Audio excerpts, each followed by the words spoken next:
Hello, dear listener. Welcome to another journey into the depths of history, a time and place both strange and strangely familiar. Before we begin, I invite you to make yourself comfortable, perhaps nestled in bed or reclining in your favorite chair. If you enjoy these quiet excursions through the past, designed to relax, inform, and even lull you into restful sleep, I encourage you to subscribe to this channel. And please, leave a comment sharing where in the world you're listening from and what time of day or night it is for you right now. It's a delight to know that these half-whispered tales reach so many ears in so many distant places. Tonight, or today, as the case may be, we'll be venturing into one of the more macabre corners of medical history, the shadowy figure known as the Plague Doctor. Amid the great plagues that ravaged medieval Europe, this ominous spectre emerged, clad head to toe in black, with a long beak-like mask, a wide-brimmed hat, and a staff to prod and examine the afflicted. The Plague Doctor is an image at once chilling and captivating, a grim symbol of humanity's age-old battle against epidemic disease. But who were these men behind the masks? What did their day-to-day existence entail as they wandered the narrow, fetid streets of plague-stricken towns and villages? What theories and treatments did they employ, and to what effect? How were they viewed by their patients and contemporaries? And what legacy, what lessons do they leave us centuries later as we grapple with our own invisible enemies? These are some of the questions we'll ponder together in this dimly lit chat. As we begin, let's set the stage. Picture a typical medieval European town in the 14th century. The cramped, crooked streets are lined with wood frame houses, their upper stories jutting out precariously over the paths below. The air is thick with the smells of human and animal waste, rotting food, and smoke from hearth fires. In the marketplace, hawkers and hagglers shout and gesture over baskets of bread, barrels of ale, and bolts of coarse-spun cloth. A blacksmith hammers away at his forge, while a tanner scrapes hides in a vat of urine, and a chandler dips wicks into tallow. Church bells toll the hours, as black-robed monks shuffle past on their way to prayer. Death and disease are no strangers here. Infections, accidents, malnutrition, and childbirth complications fill fresh graves with grim regularity. The people are inured to loss and suffering as immutable facts of life. But even they cannot imagine the catastrophe that is about to engulf them. An apocalypse of unrivaled proportions that will upend every aspect of society and give rise to a new macabre breed of medical men. The year is 1347, and the Black Death is about to make landfall in Europe.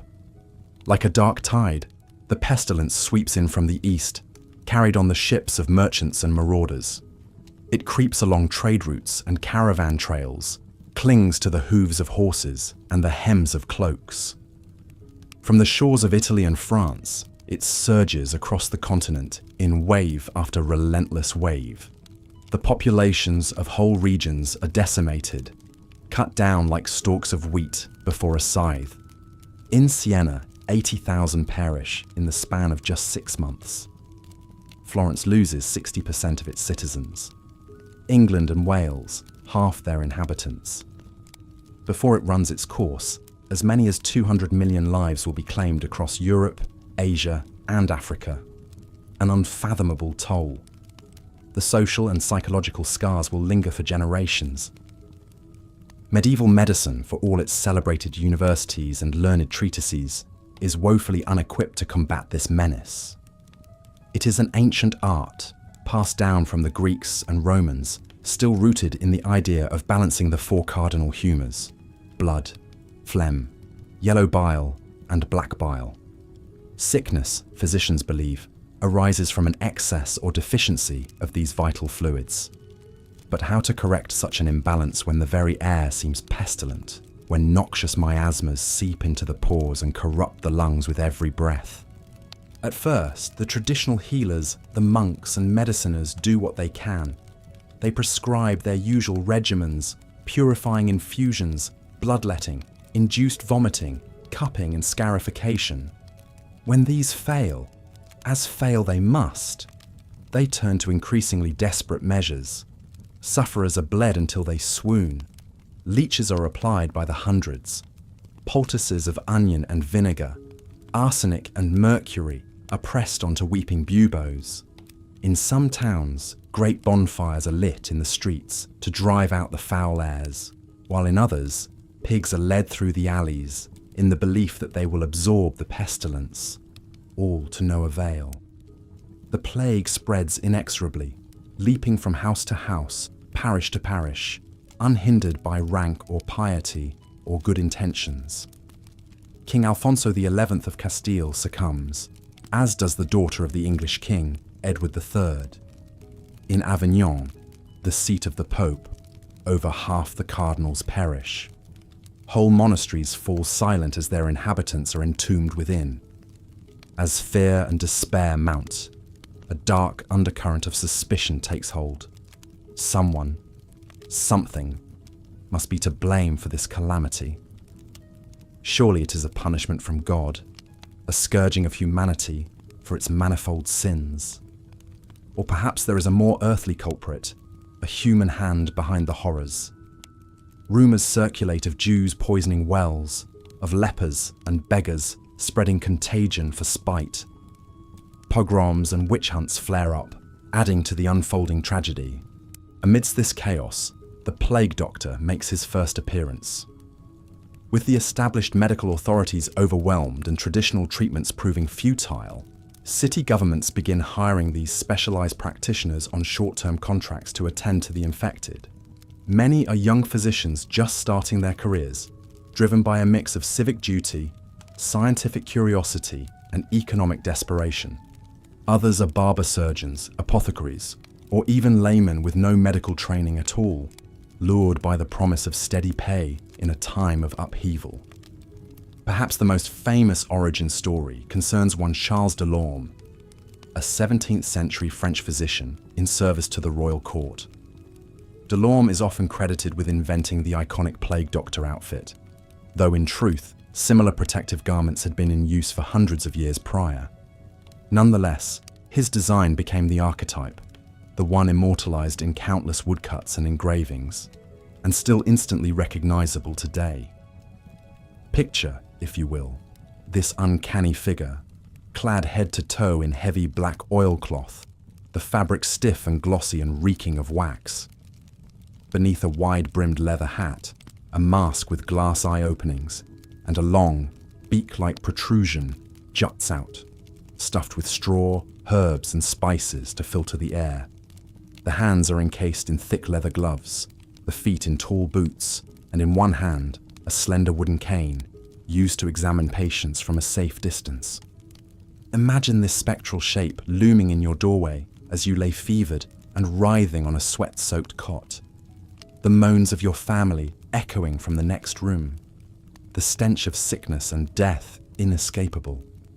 How terrifying and alien he must have appeared, this ominous emissary, as much a symbol of dread as of hope. In one account, a plague doctor is mistaken for the Grim Reaper himself and chased out of town by a mob. It's not hard to see why.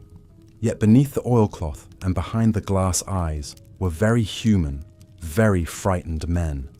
They were not immune to the pestilence, and they knew it, hence the elaborate precautions.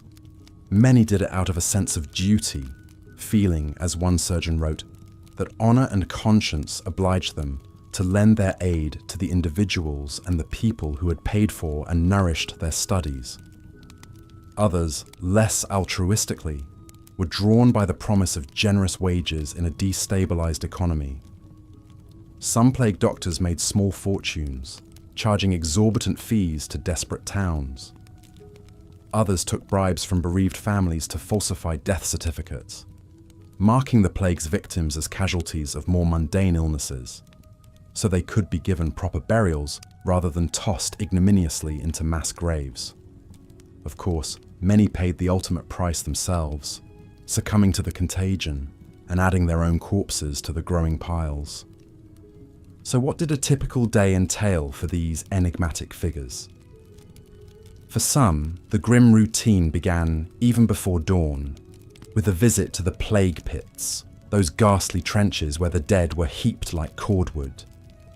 Here, the plague doctor would examine any newly delivered bodies, documenting age, sex, apparent symptoms, and time of death for the city records.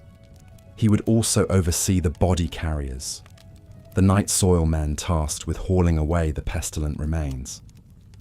Once the sun rose, the doctor would make his rounds, moving from house to house and street to street, his ominous silhouette heralded by the tolling of a bell and cries of, "Bring out your dead!" He would knock at each door with the butt of his cane, calling for the sick to be brought forth. Then, from a safe distance, he would inspect the sufferers, taking note of fever, chills, buboes, blackened extremities. He would consult with whatever family remained, offering prognoses and prescribing treatments. And what treatments they were. Steeped in the ancient Greek notion of balancing the humours, and with only the dimmest understanding of human anatomy, let alone germ theory, the plague doctor's arsenal was a grim collection of folk remedies, superstitions, and what can only be described as sanctioned quackery. Bloodletting by lancet or leeches was a mainstay, thought to remove excess or bad blood. Likewise, purging with laxatives and emetics to void the body of imagined toxins. Buboes were poulticed or lanced, and oozing wounds cauterized with boiling oil or red-hot irons. Other cures were even more outlandish. Mercury and arsenic compounds were prescribed, on the theory that like cures like. Crushed emeralds and pearls were administered as tonics. Potions of ground unicorn horn were sold for exorbitant sums. Plague waters, containing everything from treacle to the pus of dead buboes, were hawked as cure-alls. One concoction, the famous theriac, contained over 60 ingredients including viper flesh, opium and cinnamon, and had to be aged for years like a fine wine. Of course, none of it worked. Or rather, nothing worked consistently or predictably. Some sufferers did recover, whether due to natural immunity, sheer chance, or perhaps the occasional lucky remedy that stumbled upon a legitimate curative property.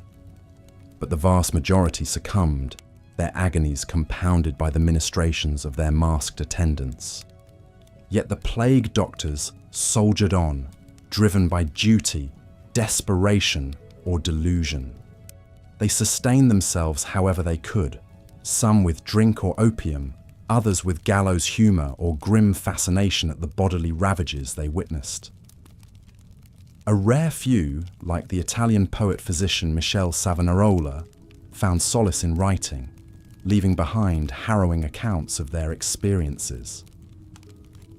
I examined the bodies of the dead, inspected the entrails, and observed the fluids, Savonarola wrote.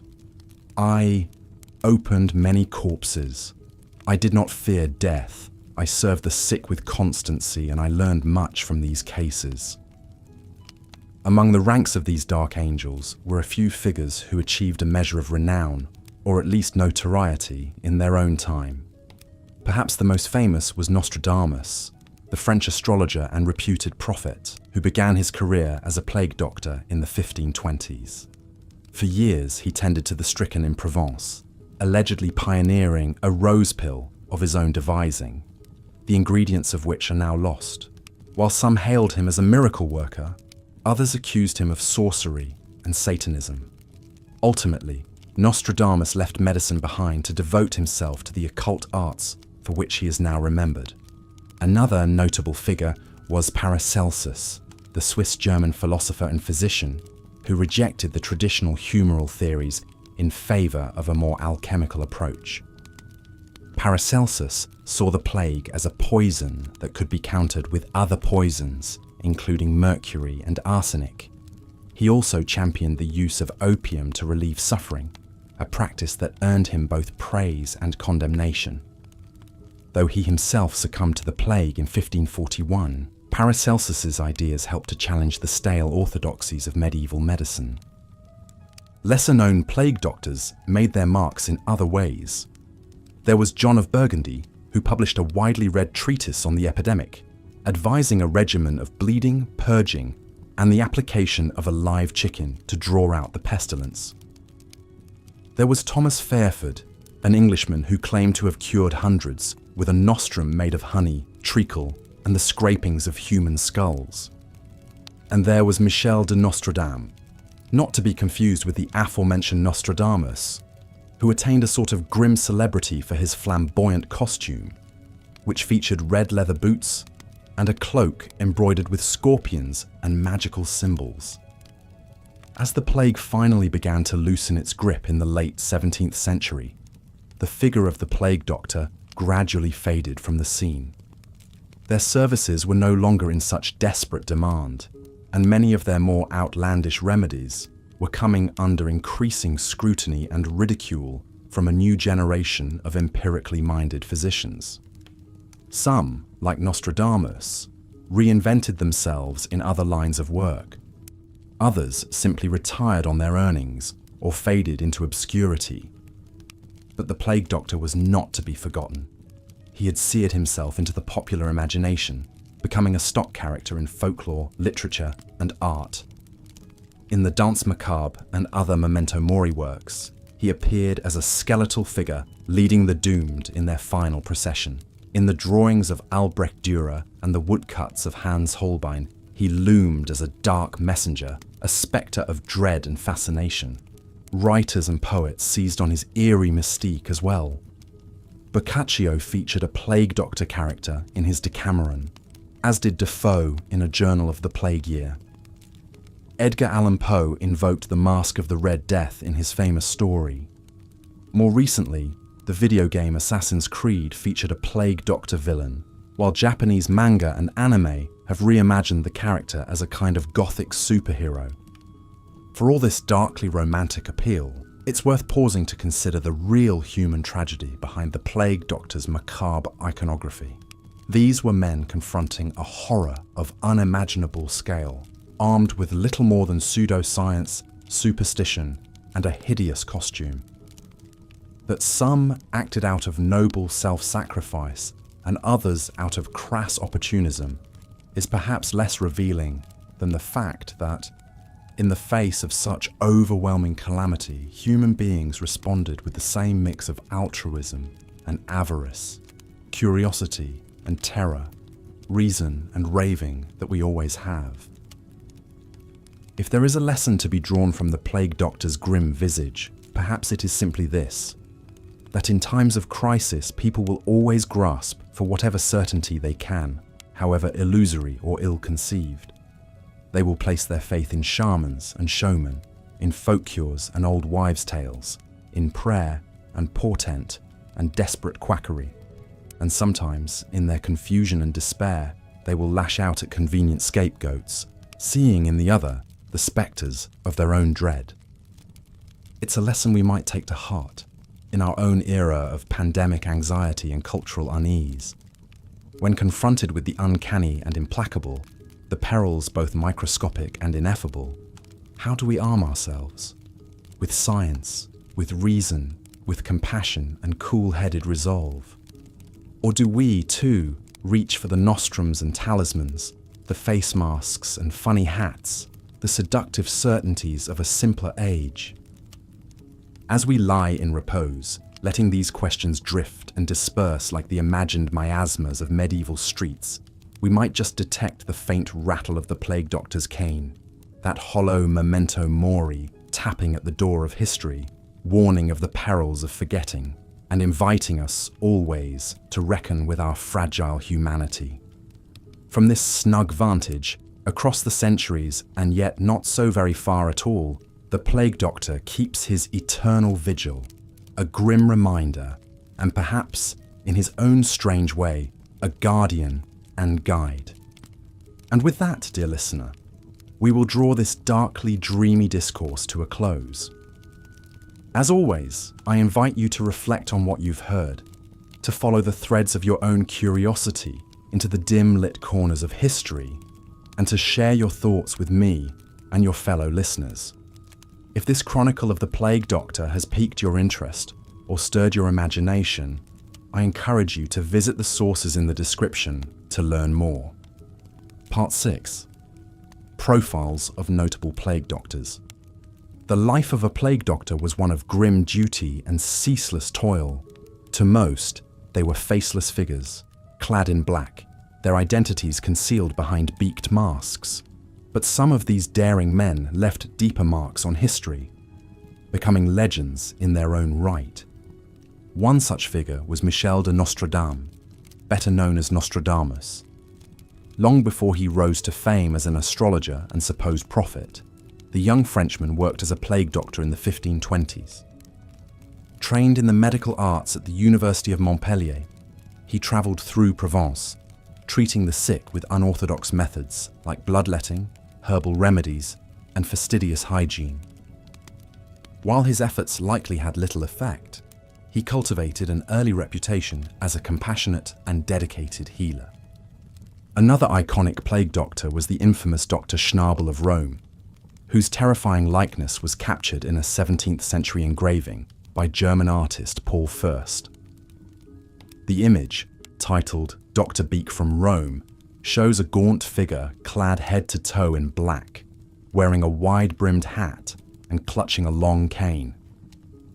Most unsettling is his elongated, beak-like mask, stuffed with straw and pungent herbs to filter out the pestilential miasmas thought to spread disease.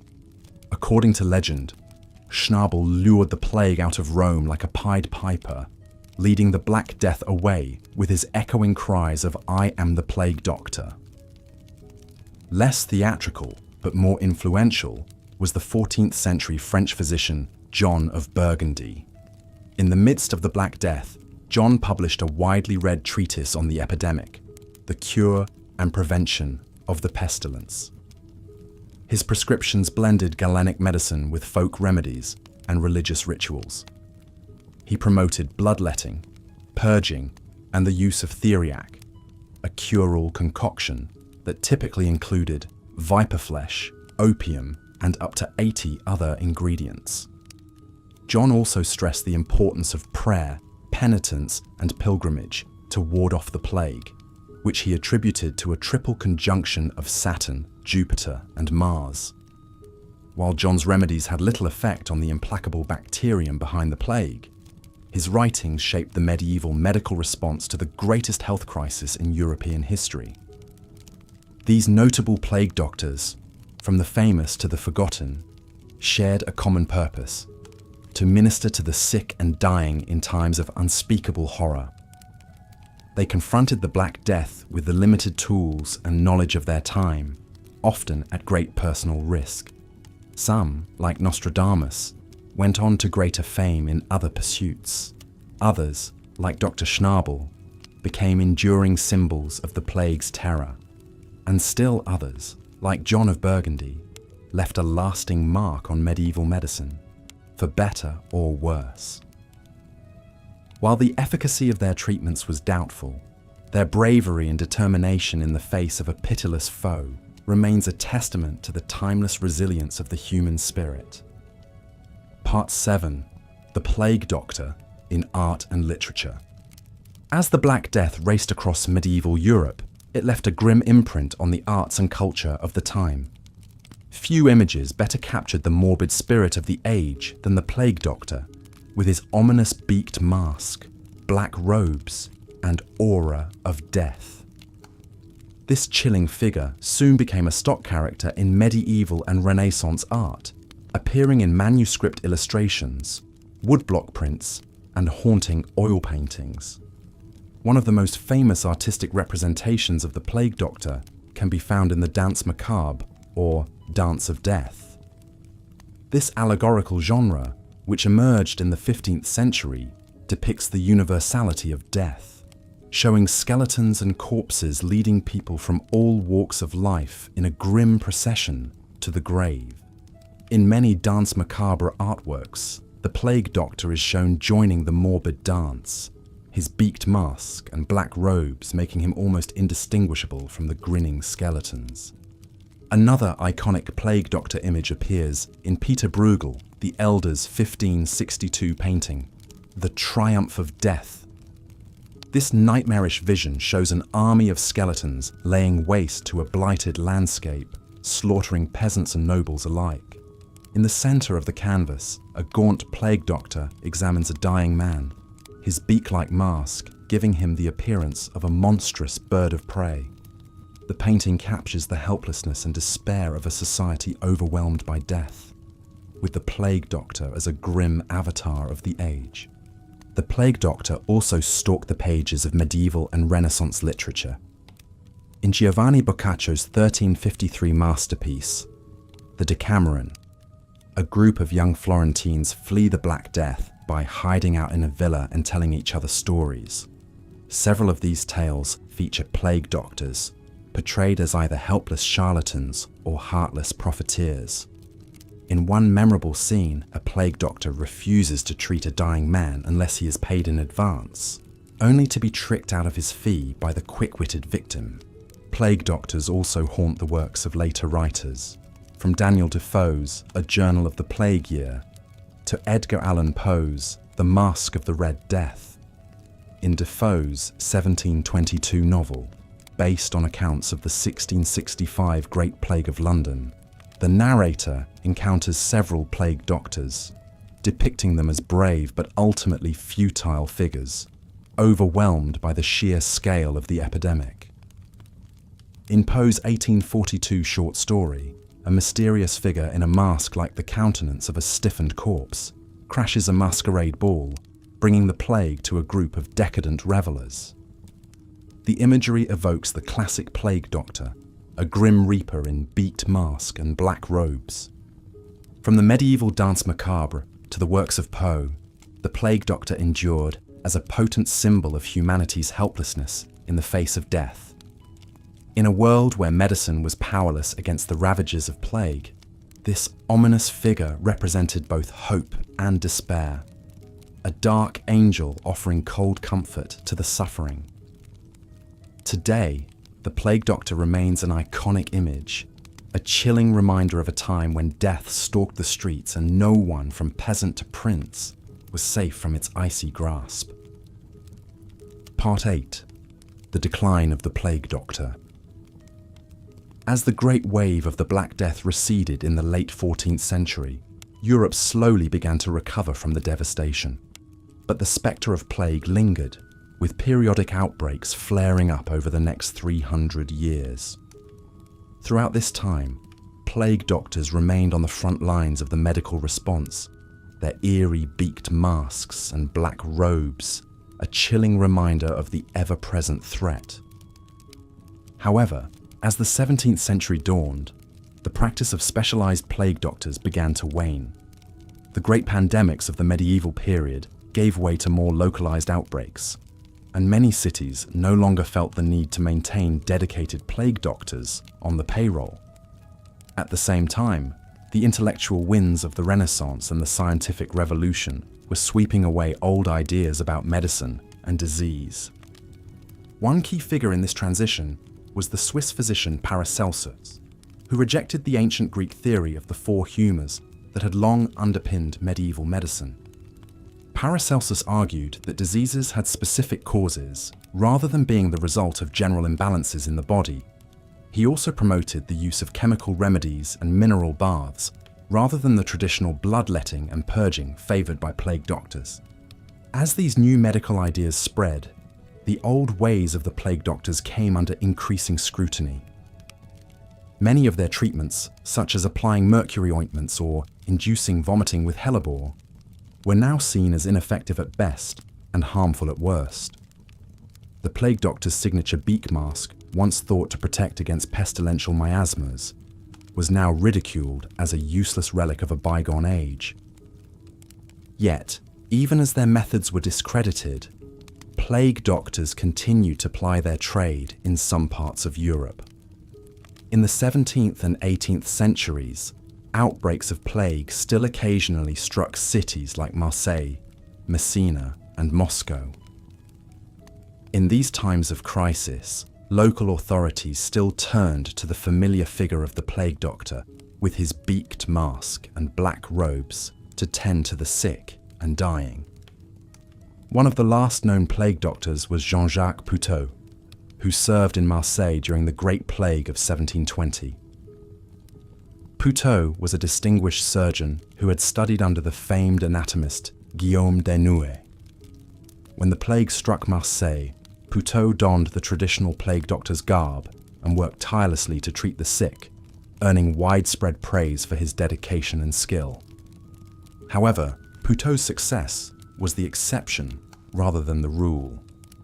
By the late 18th century, the plague doctor had largely faded into history, a relic of a darker time when death stalked the streets and medicine was powerless to stop it.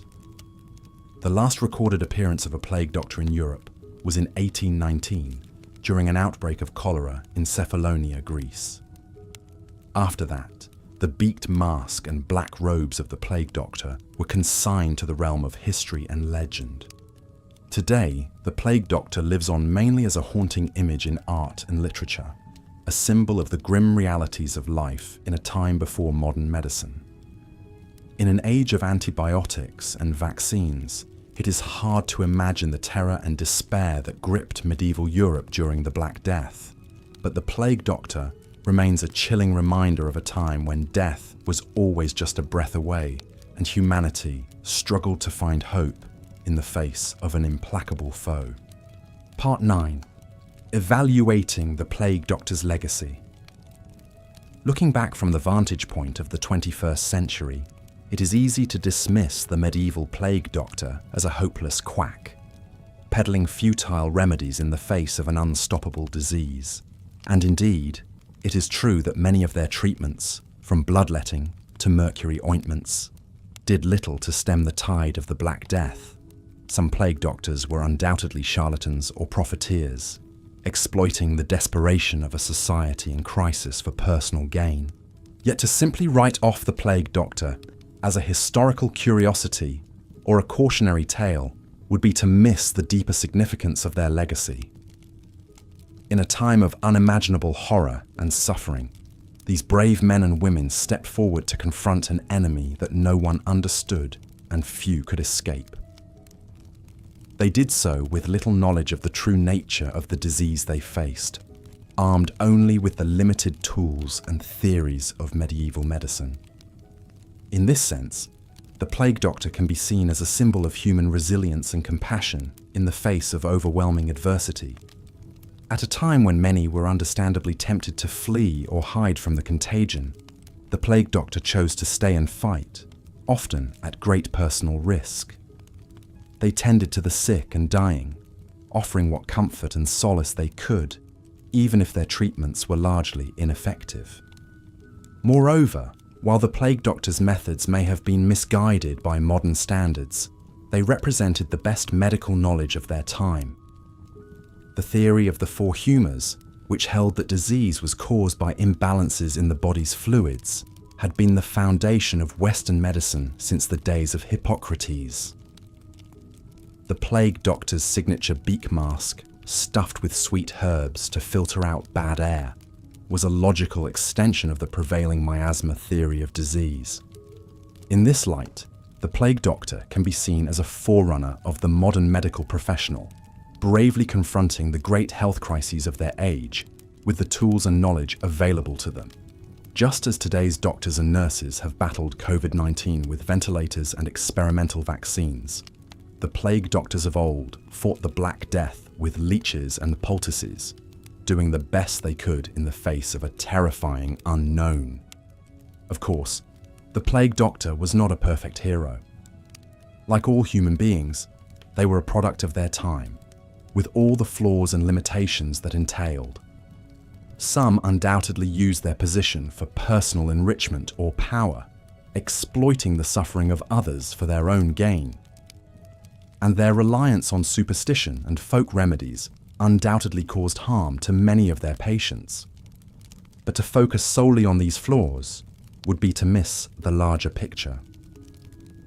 The plague doctor, for all their faults, represented a glimmer of light in a time of profound darkness. They offered hope and solace to a society in the grip of an existential crisis, providing a reminder that even in the worst of times, human compassion and resilience can endure. Conclusion: lessons from the plague doctor.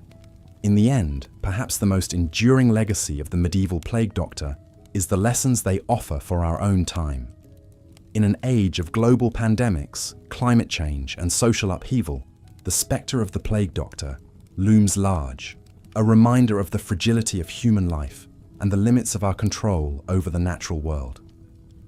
Like the plague doctors of old, we too are confronting a terrifying and invisible enemy, armed only with the imperfect tools of our own time.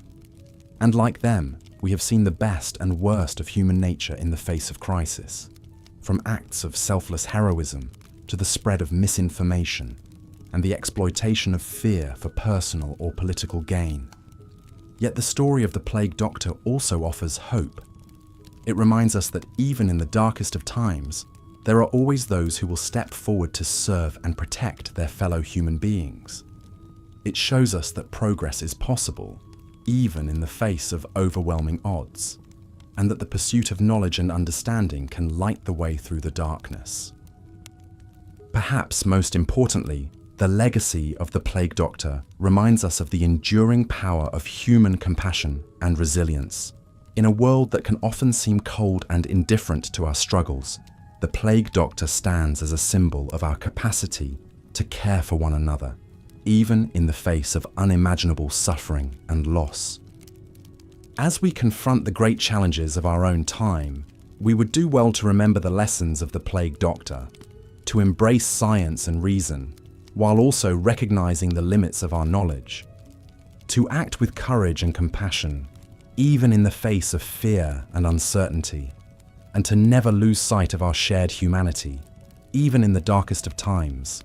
For in the end, it is this spirit of resilience and compassion that will see us through the trials ahead, just as it sustained our ancestors through the horrors of the Black Death. And as we look back on the haunting figure of the plague doctor, cloaked in black and beaked in mystery, we may find in their example a glimmer of hope for our own uncertain future.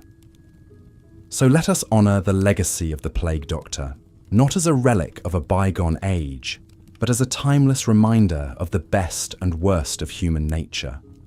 Let us learn from their mistakes and emulate their courage as we confront the great challenges of our own time with the same spirit of compassion and resilience that sustained our ancestors through the darkest days of history. And let us never forget the lesson at the heart of the plague doctor's story, that even in the face of the greatest horrors and the deepest despair, the human spirit endures, unbroken and unbowed, a testament to the unquenchable resilience of the human heart. With that, our journey through the haunting and enigmatic world of the medieval plague doctor comes to a close. From the dark days of the Black Death to the dawn of modern medicine, this strange and iconic figure has left an indelible mark on our history and our imaginations.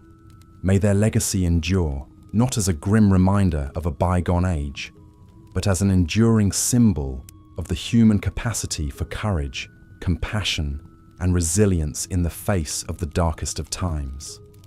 And may their story continue to inspire and enlighten us as we navigate the challenges and uncertainties of our own era with the same spirit of hope and determination that sustained our ancestors through the long centuries of the past. Thank you for joining me on this journey through the pages of history. I hope that this exploration of the life and times of the medieval plague doctor has been both informative and thought-provoking, and that it has shed new light on a figure who has long been shrouded in mystery and legend. Until next time, this is your humble guide to the fascinating world of history, signing off. And remember, even in the darkest of times, there is always hope to be found in the enduring power of the human spirit.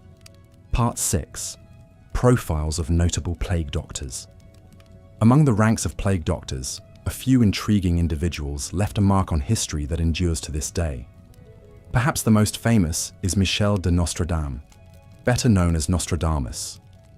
Long before he achieved renown as an astrologer and prophet, the young Frenchman worked as a plague doctor in the 1520s and 30s. Nostradamus treated hundreds of patients during outbreaks in Montpellier and Aix-en-Provence, displaying a dedication that earned him the respect of locals. He even developed his own treatment called the rose pill, a herbal concoction that some credited with saving lives. Nostradamus's experiences as a plague doctor undoubtedly shaped his later fascination with predicting the future. One wonders how the horrors he witnessed, bloated corpses, weeping sores, maddened sufferers, impressed upon his mind the precariousness of life and the ever-present spectre of death. In his famous prophecies, Nostradamus would go on to foretell numerous world-altering events and cataclysms, from the Great Fire of London to the rise of Hitler. Perhaps his visions of a bleak, pestilence-ravaged future began with the all-too-real nightmares of plague hospitals. Another iconic plague doctor was the enigmatic figure known as Dr. Schnabel of Rome. Though little is known about the real man behind the legend, Dr. Schnabel lives on in a famous 17th century engraving by German artist Paul Fürst. The haunting image shows the plague doctor in his full beaked regalia, looming over a town strewn with the dead and dying. According to folklore, Dr. Schnabel could lure the plague out of a city by permitting it to cling to his waxed leather coat. He would then taunt and mock the disease until it slinked away in humiliation, leaving the town in peace. Of course, this tale of a heroic plague-baiting doctor is pure fantasy, but its popularity throughout the centuries suggests how desperate people have always been to find saviors in times of overwhelming sickness and death. Dr. Schnabel represents the hope that even against an unstoppable pandemic, clever and daring individuals can make a difference through ingenuity and willpower. On the scholarly front, one plague doctor stood out for his contributions to medical literature. In 1365, John of Burgundy published his influential treatise on the epidemic, which guided generations of plague doctors in their fight against the scourge. John promoted remedies that were advanced for the time, like bloodletting, purgative medicines, and herbal fumigation. But he also prescribed some rather horrifying treatments, like applying a plaster made from tree frogs, or drinking a brew containing powdered gems and unicorn horns. Most notorious was John's enthusiastic endorsement of theriac, a cure-all concoction brewed from dozens of ingredients, including viper flesh and opium. Theriac had been around since ancient times, but plague doctors like John helped popularize it as a medicine for everything from stomach aches to the Black Death itself. Needless to say, it didn't work, but that didn't stop theriac from remaining a staple of European apothecaries for centuries. Figures like Nostradamus, Dr. Schnabel, and John of Burgundy exemplify the complex legacy of the medieval plague doctor. Men of learning and determination who fought an existential battle armed only with crude tools and pseudoscience. Opportunists and hucksters who profited from panic and gullibility with macabre flair. Symbols of both selfless sacrifice and the dangers of unchecked quackery. Through it all, their compelling stories continue to fascinate us and illuminate a dark yet pivotal chapter in human history. Part 7. The Plague Doctor in Art and Literature. For an enigmatic, short-lived medical profession, plague doctors cast a long shadow over the artistic imagination. Their iconic beaked visage crops up again and again in medieval and Renaissance art, often as a grim symbol of the omnipresence of death. One of the earliest known representations is a 15th century French illuminated manuscript showing a hawk-like plague doctor looming over a sickbed. The sinister figure points an accusatory finger at the dying patient, as if condemning them to their fate. This association between plague doctors and the inescapable spectre of mortality reached its apex in the Danse Macabre, or Dance of Death. A common motif in late medieval artwork, the Danse Macabre depicts characters from all walks of life, kings, peasants, bishops and children, being led to the grave in a morbid conga line, and who gleefully presides over this ghoulish scene? None other than the plague doctor, skeletal and beaked, ushering souls into the afterlife with a bony hand. Plague doctors also haunted the edges of Renaissance masterpieces like Peter Bruegel's famous painting, The Triumph of Death. Amidst the apocalyptic hellscape of rampaging skeletons and burning ships, a plague doctor can be spotted nonchalantly strolling through the chaos, unperturbed by the wholesale destruction around him. Here, the plague doctor almost merges with the figure of death itself, an implacable agent of doom calmly going about his business. In literature, plague doctors often embodied the darkly comedic absurdities of a world turned upside down by pandemic. Boccaccio set the template in his Decameron, which follows 10 young Florentines as they escape the Black Death and pass the time telling bawdy tales. The first story centers on the pompous Dr. Simone de Villa, a quack who claims he can diagnose patients just by looking at their urine. When a prankster switches samples as a joke, hilarity ensues as the clueless doctor reads the ailments of a pregnant woman in a man's pee. Other writers deployed plague doctors as more tragic figures, like Daniel Defoe in his pioneering novel, A Journal of the Plague Year. Though not a central character, Defoe's fictional physician Dr. Heath somberly dispenses advice and attends to the mounting dead with stoic resolve. He represents the futility of human efforts against an indomitable plague, but also the necessity of perseverance in the face of hopelessness.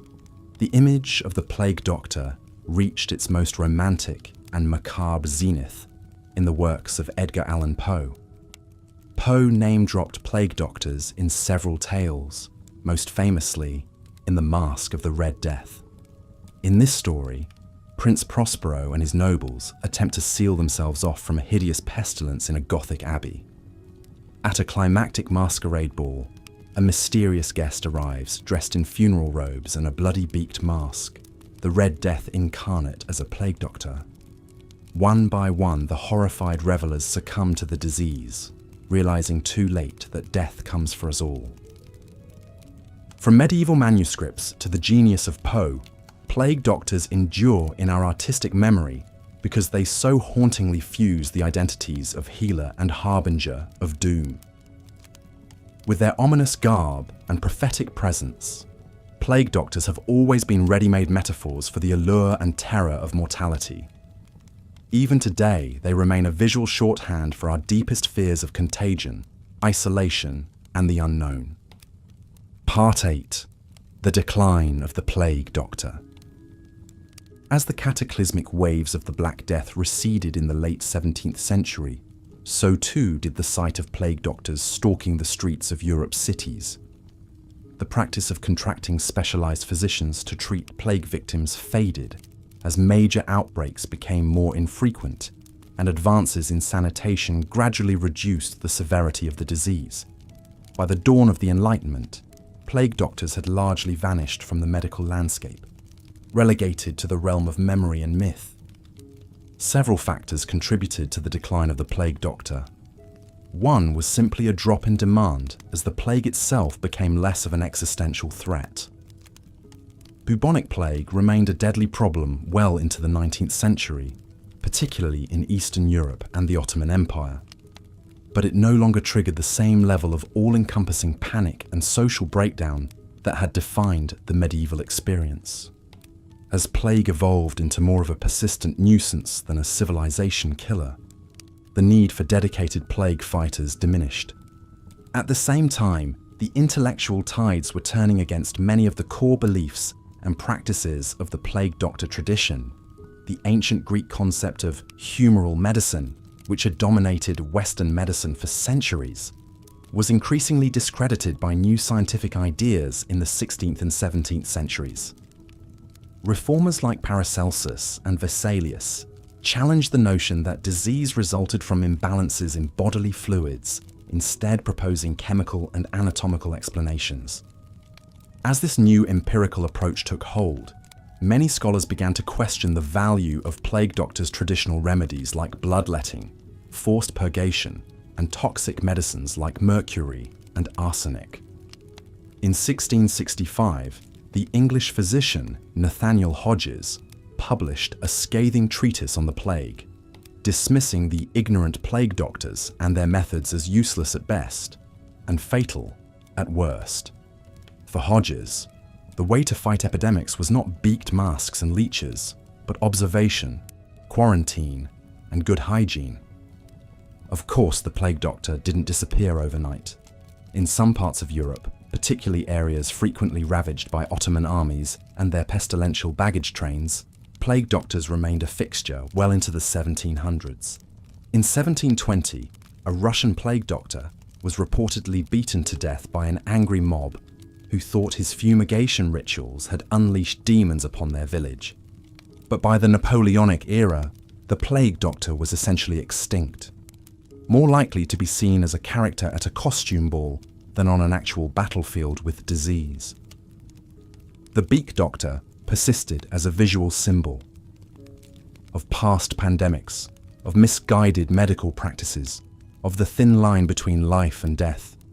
But the living profession had slipped into the mists of history.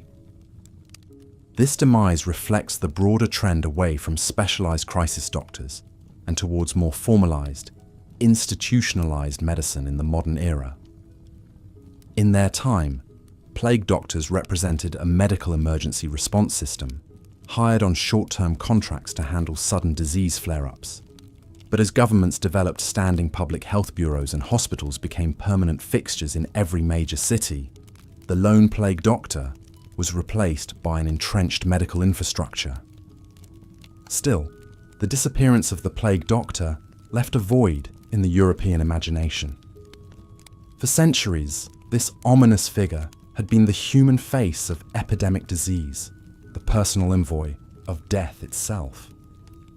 It's no wonder that so many legends and superstitions sprung up around the plague doctor, that they possessed secret knowledge, wielded occult powers, or communed with the dead. In a way, these myths were attempts to make sense of the profound trauma and mystery of the plague years, and perhaps that is the enduring power of the plague doctor. Even in their absence, they remind us of a time when sickness was a terrifying enigma, when medicine seemed as much about magic as science, and when a lone person in a strange mask could be either your salvation or your doom. The plague doctor may be gone, but their ghost lingers on, a relic of a darker age that still speaks to our deepest fears and fascinations. The city of Rome was no stranger to the plague doctor's haunting presence. In the early 1650s, as yet another wave of pestilence ravaged the eternal city, a peculiar figure emerged from the shadows. He called himself Dr. Schnabel, though little is known of his true identity or origins. According to popular legend, Dr. Schnabel claimed to possess a singular ability. He could lure the plague out of Rome like a Pied Piper leading rats. Clad in the grim raiments of his profession, the long waxed coat, the wide-brimmed hat, and the ominous beak mask, Schnabel stalked the streets, visiting the homes of the afflicted. Eyewitness accounts from the time describe a macabre ritual. Schnabel would enter the house and examine the feverish, bubo-ridden patient. Then, he would produce a small vial from the folds of his coat. This, he claimed, contained a secret essence, a distillation of the plague itself. With great ceremony, Schnabel would open the vial and begin to chant in an unknown tongue, his voice muffled behind the beaked mask.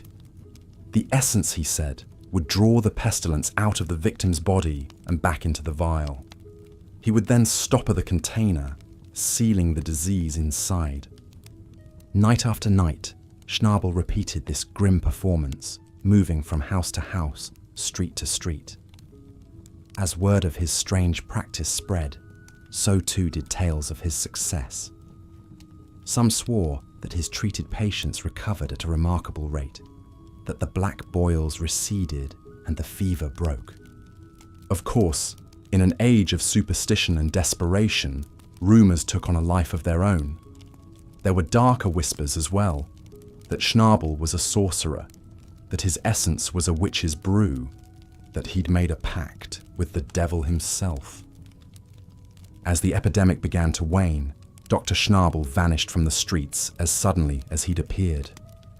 Some said he left Rome, others that he succumbed to the very plague he fought. Still others whispered that he never existed at all, that he was a mass delusion born of collective terror and grief. Though his historicity remains uncertain, Dr. Schnabel's legacy endures to this day in a famous engraving from the time. It depicts a gaunt figure in full plague doctor regalia, looming over a city in the grip of pestilence. The image captures the unsettling duality of the plague doctor, at once a beacon of hope and a harbinger of death. This duality is a recurring theme in the plague doctor's representation in art and literature across the centuries. In the late Middle Ages and early Renaissance, as the Black Death seared itself into Europe's collective psyche, the plague doctor became a stock figure in a variety of artistic traditions. One of the most famous and chilling examples is the Danse Macabre, or Dance of Death. This allegorical genre, which emerged in the wake of the plague, depicts the universality of death, showing skeletons leading people from all walks of life in a grim procession to the grave. In many Danse Macabre works, the plague doctor appears as a central figure, a grinning skeleton clad in the iconic beaked mask and black robe. One famous fresco in the Cemetery of the Innocents in Paris, painted in 1424, shows a skeletal doctor leading the dance, a morbid parody of a medical professional. Another iconic work that features plague doctor imagery is Peter Bruegel, the Elder's 1562 painting, The Triumph of Death. In this apocalyptic scene, legions of skeletons lay waste to a blighted landscape, slaughtering the living without mercy. Among the chaos, a figure in a plague doctor's robe can be seen tending to the dead and dying, a grim reaper in medical garb. These macabre depictions reflect the deep psychological scars left by the Black Death and its recurrences.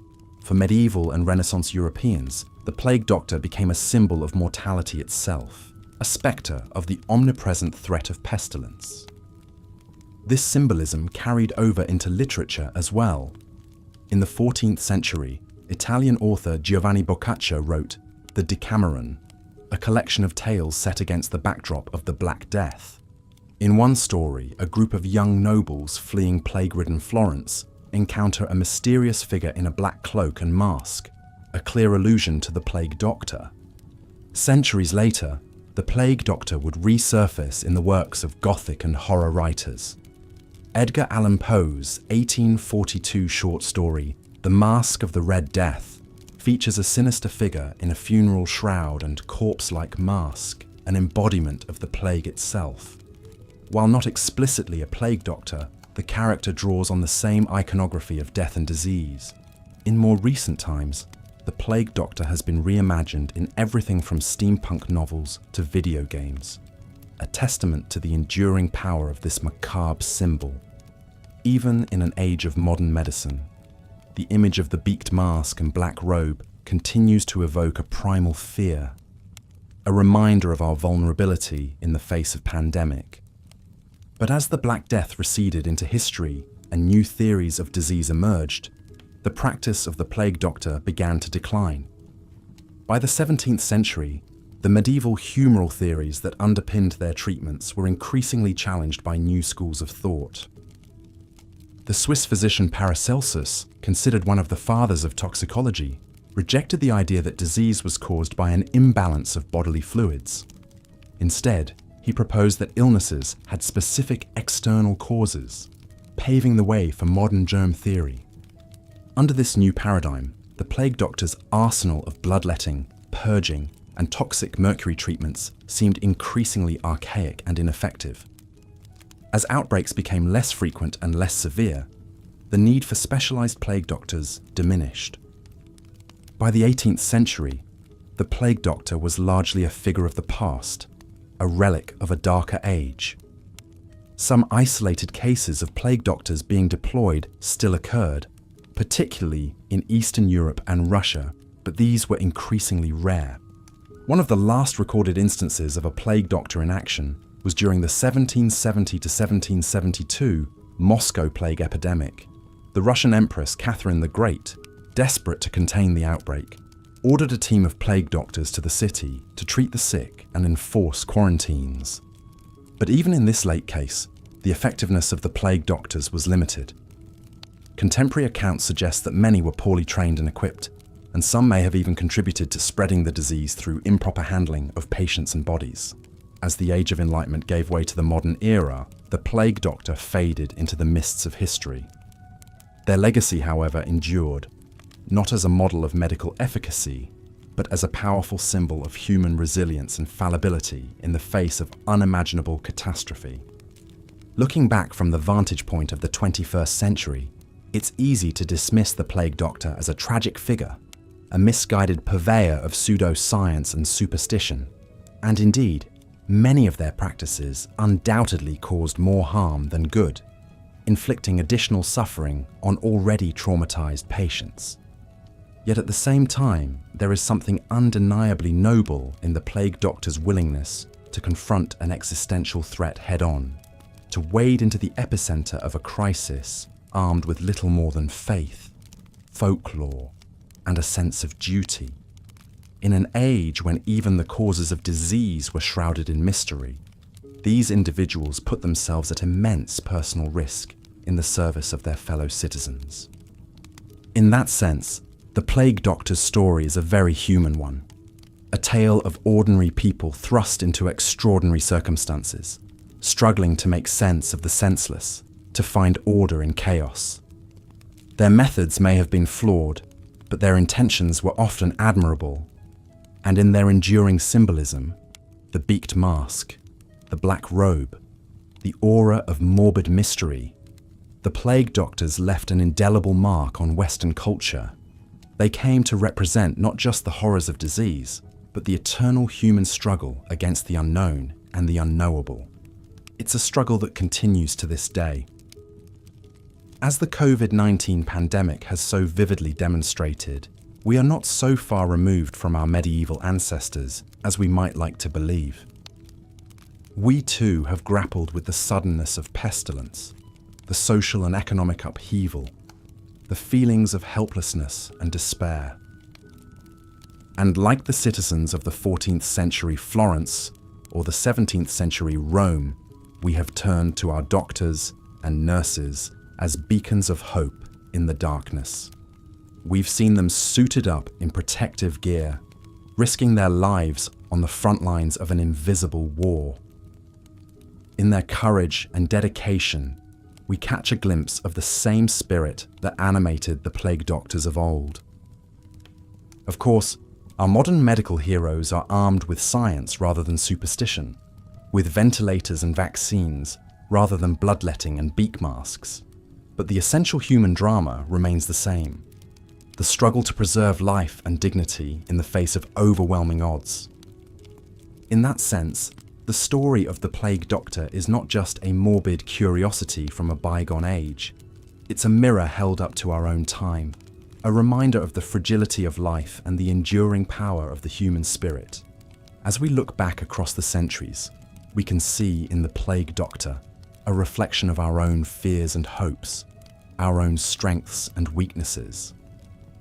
And in their haunting, iconic image, we find a symbol of the indomitable will to persevere, even in the darkest of times. So perhaps the true legacy of the plague doctor is not found in the annals of medical history, but in the resilience of the human heart. In the face of unimaginable horror, these strange, brave figures stood their ground, offering what comfort and hope they could. And in doing so, they etched themselves forever into the collective imagination, a testament to the unyielding spirit that has carried humanity through its darkest hours. As we navigate the uncertainties of our own time, we could do worse than to remember the plague doctor's example. Not as a model of medical best practices, certainly, but as an emblem of the courage and compassion that shines through in moments of crisis. For as long as there is breath in our lungs and love in our hearts, we will continue to face down the spectres of disease and despair, just as the plague doctors did centuries ago. And in that defiant act of hope, we keep alive the flame of human resilience that has burned through the ages, a light that no darkness can extinguish. So let us honour the memory of the plague doctors, not with unthinking veneration, but with clear-eyed understanding. Let us learn from their mistakes, but also from their bravery. And let us carry forward their legacy, not as a relic of a distant past, but as a living testament to the enduring strength of the human spirit. For in the end, that is what the plague doctor's story teaches us, that even in the face of the most unspeakable horrors, there is always hope, always resilience, always the possibility of grace. And that is a lesson that echoes through the centuries, a light that guides us through the darkest of times, and a reminder of the unbreakable bonds of our shared humanity. As we lay our heads down to rest, let us carry that lesson with us into our dreams. Let us find comfort in the knowledge that, no matter how dark the night may seem, dawn will always come. And let us face the challenges of our own time with the same courage and compassion that animated the plague doctors of old, secure in the faith that, together, we can weather any storm. As the grim spectre of the plague doctor faded into history, their legacy would endure through art, literature, and folklore. For centuries to come, their haunting visage would continue to capture the imaginations of people across Europe and beyond. One of the most famous artistic representations of the plague doctor can be found in the Danse Macabre, or Dance of Death, a common motif in medieval art.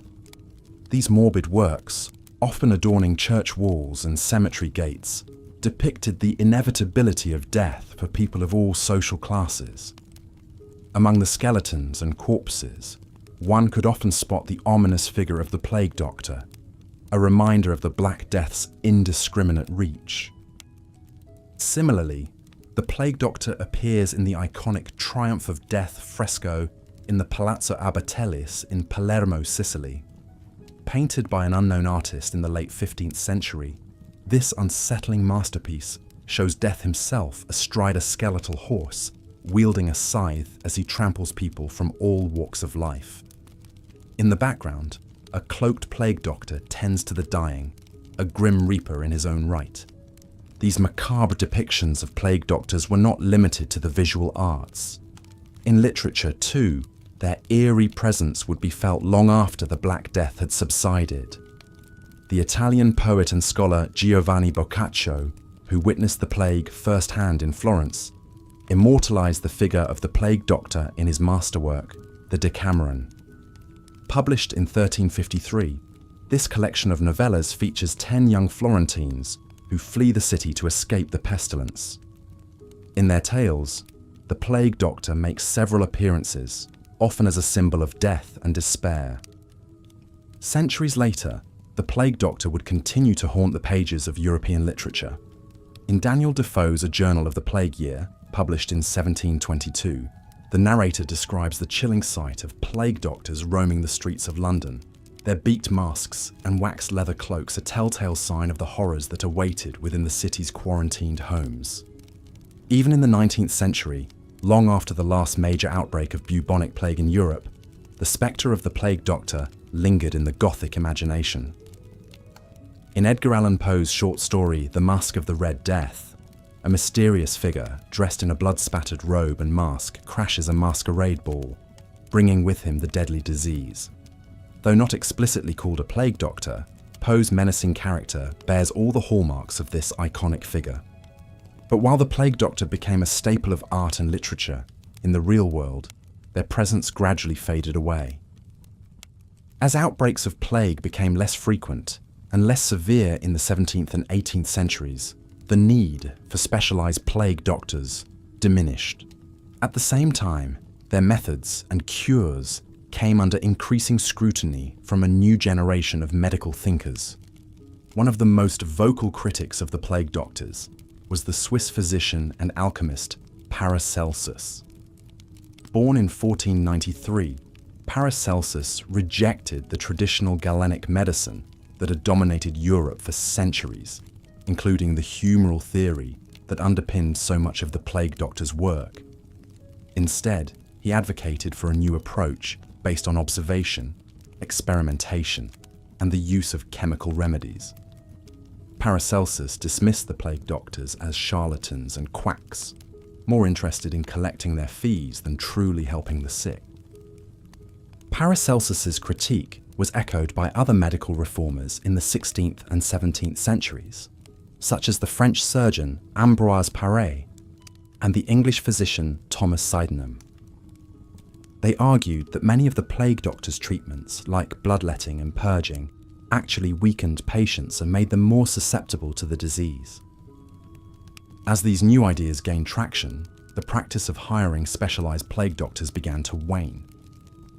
By the 18th century, they had largely disappeared from Western Europe, though a few could still be found in the more remote and backward regions of the continent. In the Balkans and parts of Eastern Europe, for example, plague doctors were still being employed as late as the 1830s to deal with sporadic outbreaks of the disease. But by and large, the plague doctor had become a relic of a darker, more superstitious age. Their legacy, however, endured, not as a model of medical expertise, but as a symbol of the Black Death's unimaginable horrors and the desperate measures people would take to confront them. For us today, it's easy to look back at the plague doctors with a mixture of fascination and revulsion. On one hand, we can admire their bravery in fighting a terrifying disease, often at great personal risk. Many plague doctors were among the few people willing to treat the infected, providing what little comfort and care they could. Some, like Nostradamus, even experimented with new methods and medicines in a genuine attempt to find a cure. On the other hand, we cannot ignore the plague doctor's many shortcomings and failures. For all their good intentions, their methods were often useless at best and actively harmful at worst. In their ignorance of the true causes of disease, they resorted to superstition, pseudoscience, and outright quackery. And in their desperation to be seen doing something, anything, to fight the plague, they sometimes exploited people's fears and made false promises of miraculous cures. In this sense, the plague doctors were not so different from other controversial medical figures throughout history. Like the resurrection men, who dug up fresh corpses for dissection, or the snake oil salesmen who peddled all manner of dubious elixirs. They operated in a moral grey area, blurring the lines between healer and charlatan. But perhaps this is what makes the plague doctor such an enduringly fascinating and unsettling figure. In their story, we see reflected the age-old human struggle to confront the spectre of death and disease. We see the desperate search for answers in the face of the unknown, and the all-too-human tendency to cling to hope, even in the darkest of times. In a way, the plague doctor's legacy is still with us today. Every time we face a new and terrifying epidemic, from the Spanish flu to AIDS to COVID-19, we grapple with the same questions and challenges that confronted the men behind those beaked masks centuries ago.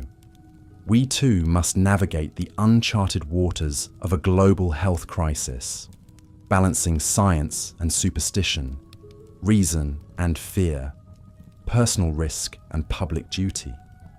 And just like in the time of the Black Death, we often look to our doctors and healers to guide us through the storm. We place our trust and our lives in their hands, hoping that their knowledge and dedication will see us through to brighter days. But as the story of the plague doctors reminds us that trust is a fragile and precious thing, It must be earned through rigorous science, compassionate care, and an unwavering commitment to the truth, even when the truth is difficult or frightening. For in the end, the lesson of the plague doctor is not about medicine or mortality, but about the eternal human struggle to find meaning and purpose in the face of the abyss. It is a reminder that even in the darkest times, there are always those who will step forward to light the way, imperfect and fallible though they may be. And so we remember the plague doctors not as heroes or villains, but as something much more complex and much more human. They were people who confronted the unimaginable with whatever tools and knowledge they had, driven by a sense of duty, compassion, and perhaps a touch of morbid curiosity. In their haunting visage, we see a reflection of ourselves, our fears and our hopes, our weaknesses and our strengths. And in their story, we find a strange and somber comfort, knowing that even in the face of the greatest horrors, the human spirit endures, ever searching for the light amid the darkness. So let us honor the memory of the plague doctors, not with unthinking reverence, but with clear-eyed understanding. Let us learn from their mistakes and their triumphs, their science and their superstition. And let us carry their legacy forward as we face the challenges and uncertainties of our own time with courage, compassion, and an unshakable commitment to the truth. For in the end, the story of the plague doctor is the story of us all, a testament to the enduring human struggle to find meaning and hope in a world that is often cruel and indifferent. It is a reminder that even in the face of the greatest darkness, there is always a flicker of light, a glimmer of grace, waiting to be found. And so we remember them, these strange and haunting figures from a distant past, not as ghosts or ghouls, but as fellow travelers on the great and perilous journey of life. We remember them with reverence and with humility, knowing that in their story we see our own. As we drift off to sleep, let us dream of a world where their memory is honored, not with fear or revulsion, but with understanding and compassion. Let us dream of a world where the lessons of the plague doctors are not forgotten, but are woven into the very fabric of our lives, a reminder of our shared humanity, our shared fragility, and our shared strength. And let us wake to a new day, ready to face whatever challenges may come, armed with the wisdom of the past and the hope of the future. For in the end, that is the true legacy of the plague doctor, a legacy of resilience, of perseverance, and of the enduring power of the human spirit to triumph over even the darkest of times. Part 6. Profiles of notable plague doctors. Throughout the medieval era, a handful of plague doctors made their mark on history, either through their tireless efforts fighting the disease or the fascinating stories and legends that grew up around them. One of the most intriguing figures was the young man who would become known to history as Nostradamus. Long before he found fame as an astrologer and supposed prophet, Nostradamus worked as a plague doctor in France in the 1520s. Born Michel de Nostradam, he attended the University of Montpellier and gained hands-on experience treating plague victims in Provence. Accounts suggest he pioneered more enlightened methods like fresh air, clean water, and removing corpses from the streets. Some even credit him with creating an early rose pill of vitamin C to strengthen the body. While modern historians doubt many of these claims, his time battling the plague undoubtedly shaped the young doctor and may have sparked his interest in predicting the future. Another mythic plague doctor was the enigmatic figure known as Dr. Schnabel of Rome. Though solid records of his life are scarce, Schnabel was immortalized in a famous 17th century engraving by Paul I. The haunting image shows the plague doctor in his full iconic outfit, stalking through a town strewn with the dead and dying.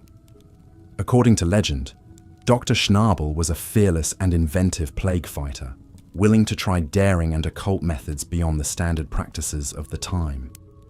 Some stories claim he marched through the streets banging a drum, using musical tones to lure the plague away like a snake charmer or Pied Piper.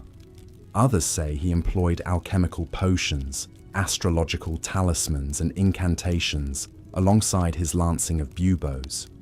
How much truth lies behind the Schnabel legends is hard to confirm, but his captivating image in Fürst's engraving ensured his place in the plague doctor pantheon. A somewhat more reputable plague doctor was John of Burgundy, a French physician who published an influential treatise on the Black Death in the 1360s, called the Treatise on the Epidemic. Burgundy's work helped spread many of the standard treatments of the time, including bloodletting, boil lancing, purgative medicines and fumigation with herbs. He also promoted the use of theriac, a cure-all concoction supposedly created by the ancient Greeks that remained popular into the 18th century. Made from dozens of ingredients like viper flesh, opium, spices, and honey, theriac was touted as a miracle remedy for the plague and other ailments. While it may have dulled pain with its narcotic effects, theriac, of course, did little to truly fight the disease. Nonetheless, Burgundy's writings helped cement his status as an expert and authority on the plague throughout medieval Europe. These notable figures, Nostradamus the visionary, Dr. Schnabel the eccentric, and John of Burgundy the scholar, represent just a sampling of the many doctors who donned the ominous plague mask and battled the Black Death across the centuries. Some were earnest and dedicated, others opportunistic or misguided, but all contributed to the enduring image and mythos of the plague doctor that still haunts the imagination today. And as their stories spread through whispered tales and printed pages, the plague doctor took on a compelling second life as a figure in medieval and Renaissance art.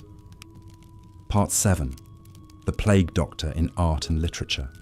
As the Black Death carved its grim path across Europe, the plague doctor became a darkly captivating figure in the artwork of the era. Many woodcuts, manuscript illustrations, and engravings featured skeletally thin plague doctors stalking through towns devastated by disease. In some depictions, the beaked physicians almost seemed to be grim reapers themselves, culling the infected like a personification of death. This macabre medical imagery reached its heights in the 14th and 15th centuries, when artists used plague doctor figures to capture the omnipresent dread and morbidity of a society traumatized by the Black Death.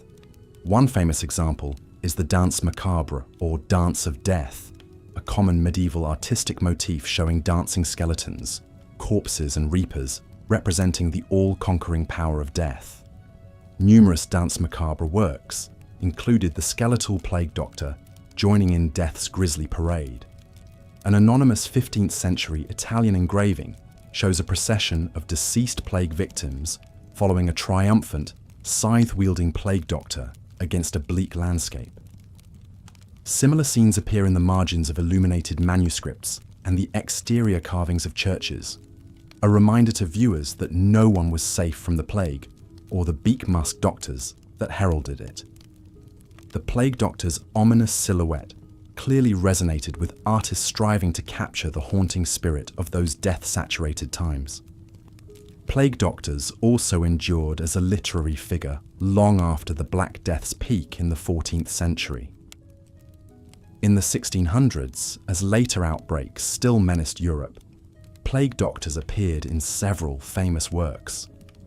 The Italian author Giovanni Boccaccio, who survived the plague in Florence, used a plague doctor-like figure as a symbol of human vanity and hypocrisy in his classic story collection, The Decameron. The English writer Daniel Defoe, best known for Robinson Crusoe, mentions plague doctors in his journalistic novel, A Journal of the Plague Year, based on the 1665 London outbreak.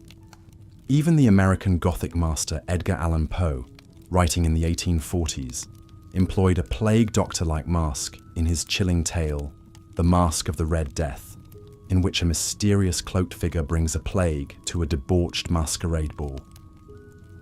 Throughout these artworks and stories, the plague doctor serves as a haunting memento mori, a reminder of life's brevity and death's invincible supremacy.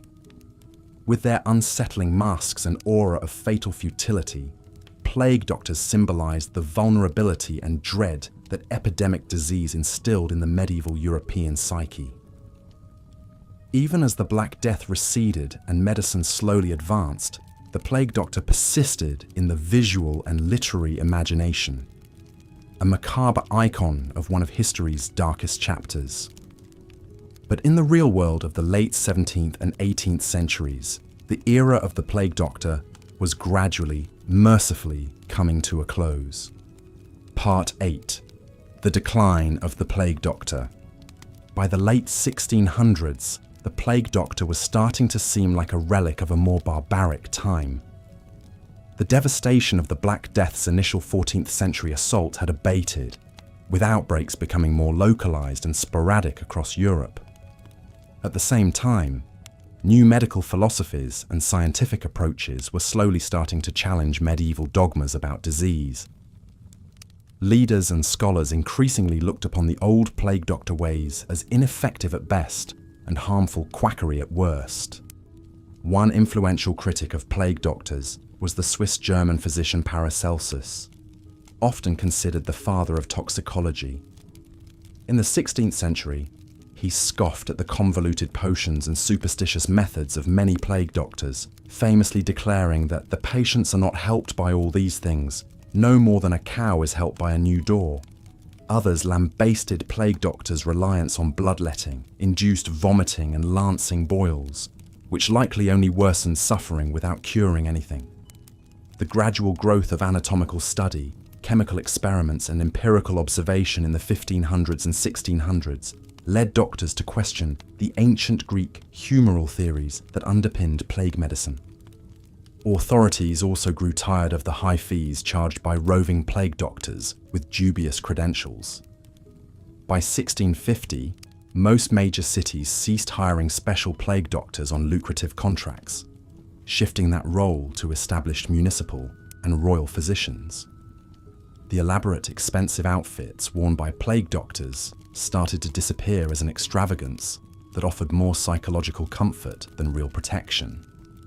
Doctors increasingly emphasized quarantine, sanitation, and safer treatments like soothing syrups and poultices rather than toxic purgatives. The beak-masked wanderers of the medieval plague era faded away. Not that epidemic outbreaks ended altogether. Bubonic plague remained a deadly fact of life in many regions into the 19th century, especially in Eastern Europe and the Ottoman Empire. Major outbreaks still terrorized Seville, Marseille, and Moscow as late as the 1770s.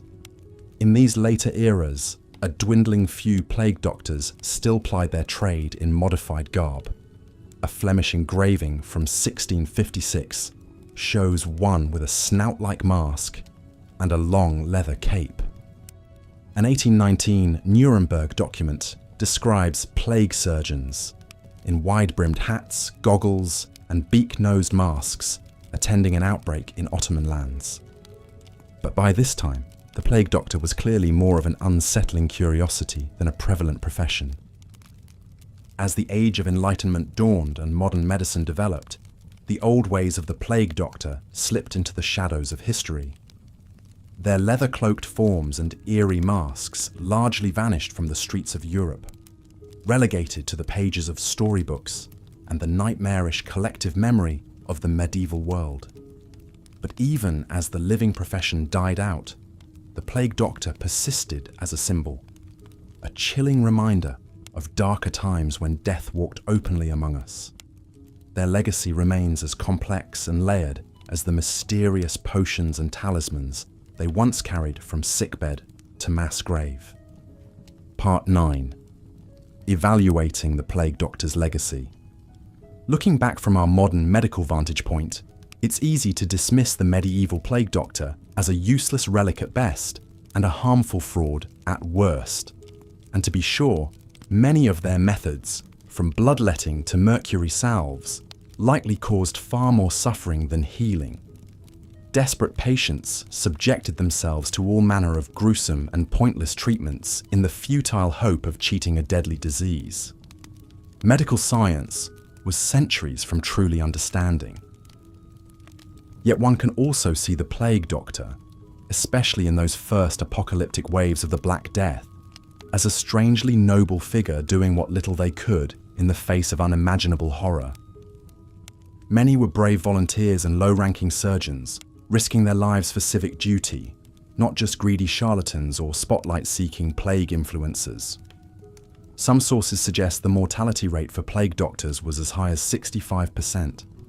It's unlikely their eerie outfits offered much real protection, beyond some vague sense of psychological distance. They lived with the constant terror of catching the pestilence themselves, and often did. Like many crisis profiteers across history, plague doctors occupied a morally murky realm between service and exploitation. The best of them acted from a sincere desire to tend the sick and conduct the difficult duties others shunned, like examining corpses and tracking the plague's spread. The worst were little better than resurrection men, looting the dead, or snake oil hucksters peddling false hope.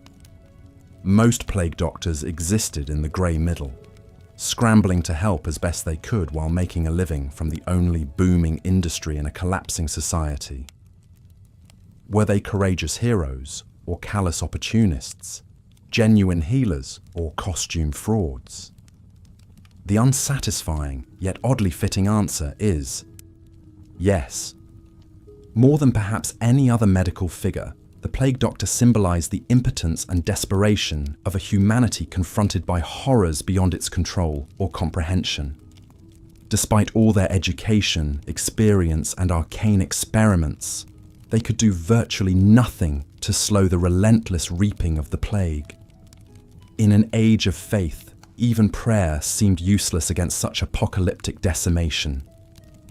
The sight of the plague doctor signaled to ailing patients that they were almost certainly doomed, if not from the disease, then from the grim masked figure stalking towards them. It's no wonder they endure as such a chilling spectre in our collective nightmares. Yet the plague doctors, in all their futility and strangeness, also embodied the undying human urge to confront our darkest fears and fight on against even the bleakest odds. They may have been wading into a battle they were certain to lose, with weapons almost as likely to harm as to heal. But wade in they did, with the same mixture of courage, persistence, and mortality, defying self-delusion that has inspired healers in every pandemic before and since. We may rightly condemn their methods while acknowledging the humanity behind them. The best plague doctors let themselves believe that donning that ominous outfit and marching into the miasmas might save a precious few lives, or at least console the dying. Sometimes the most meaningful medicine is the kind that dares to hope when hope seems lost. That complex legacy of failure and resilience, desperation and resolve, is what makes the plague doctor such an enduring and strangely compelling figure today. It's the same dark fascination that draws us to the frontline nurses and doctors of our modern pandemic times. Their faces concealed behind the PPE that has become our era's emblematic medical mask. The plague doctor reminds us of our own harrowing capacity for blindness and delusion in the midst of raging pestilence, and our stubborn, inspiring refusal to surrender to the void. They are at once a memento mori of life's precarity and a symbol of humanity's tenacity. Conclusion: lessons from the plague doctor. In the end, perhaps the plague doctor endures because they remind us of our own modern selves, separated from the miasmic mysteries of the medieval world, yet still enthralled and terrified by the primal power of pandemic. Staring into the empty glass eyes of that beaked mask, we see reflected our own desperate scramble to combat COVID-19 and our own fitful progress against the invisible enemies that have stalked us since time immemorial. The differences in medical knowledge and technology, vast as they are, seem to collapse in the face of the eternal human realities of transmissible disease. The plague doctor's legacy whispers the same lesson our own pandemic has shouted anew: that despite all our scientific advances and elaborate social constructs, we remain far more vulnerable than we like to admit. That our bodies and our societies can unravel with startling speed when a malevolent microbe appears. That our vaunted knowledge is always a step behind nature's most devilish curveballs. The plague is the ultimate humbler. As one modern virologist put it, it reminds us, like the plague doctor's looming silhouette, of how little control we truly have. And yet, the plague doctor also symbolizes our indomitable capacity to fight on, however clumsily and imperfectly, against enemies we barely understand. They embodied the very human blend of fear and duty, superstition and science, helplessness and resolve that has marked medicine's eternal wrestle with infectious disease. From their flawed yet valiant efforts, we can draw inspiration to confront our own microbial nemeses with the same courage and persistence, even as we strive to avoid their worst mistakes. If the plague doctor was a symbol of medieval ignorance and suffering, they are also an icon of timeless human resilience and compassion.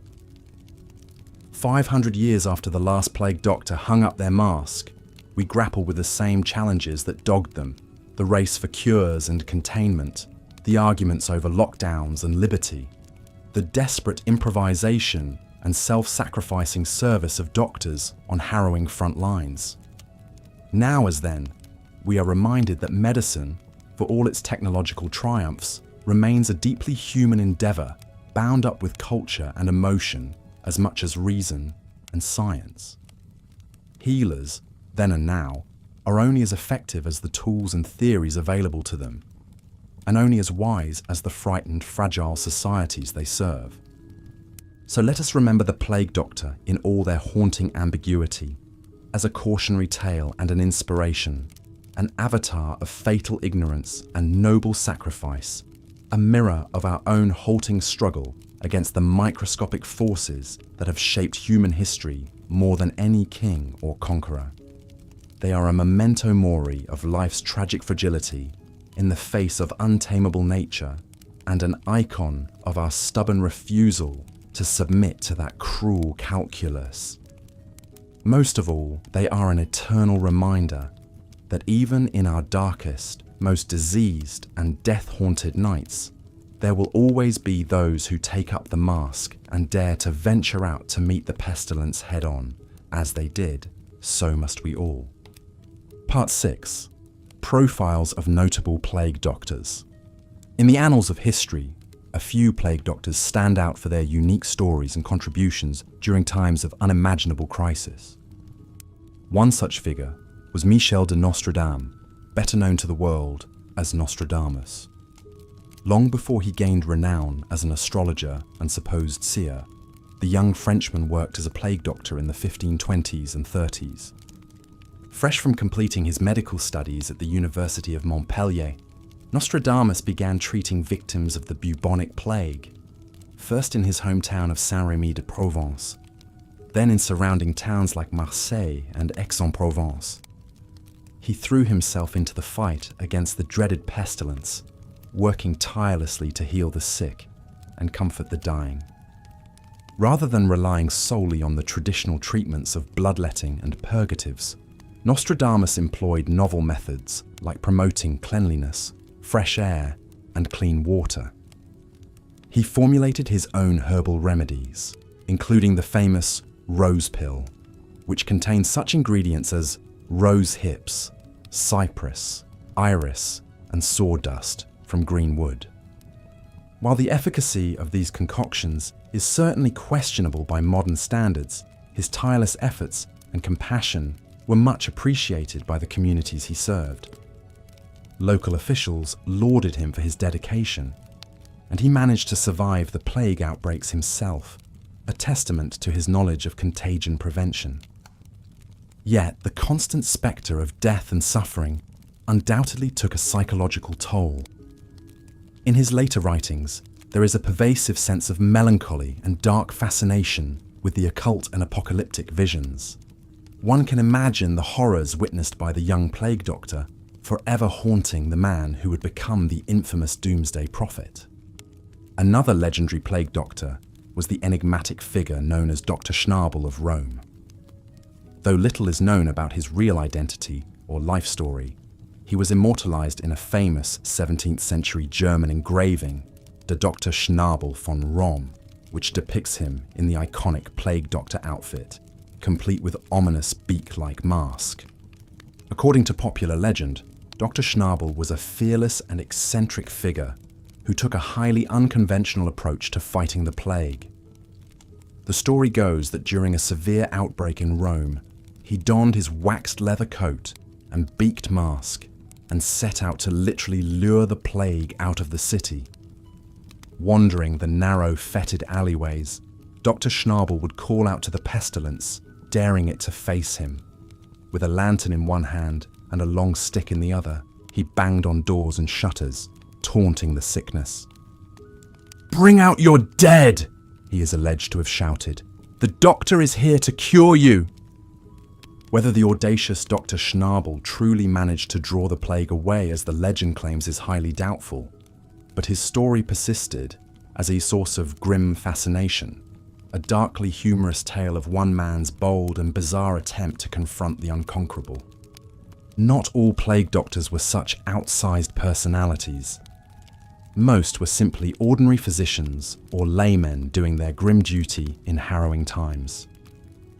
One such figure was John of Burgundy, a 14th century French physician who left his mark on history not through wild tales or antics, but through his medical writings.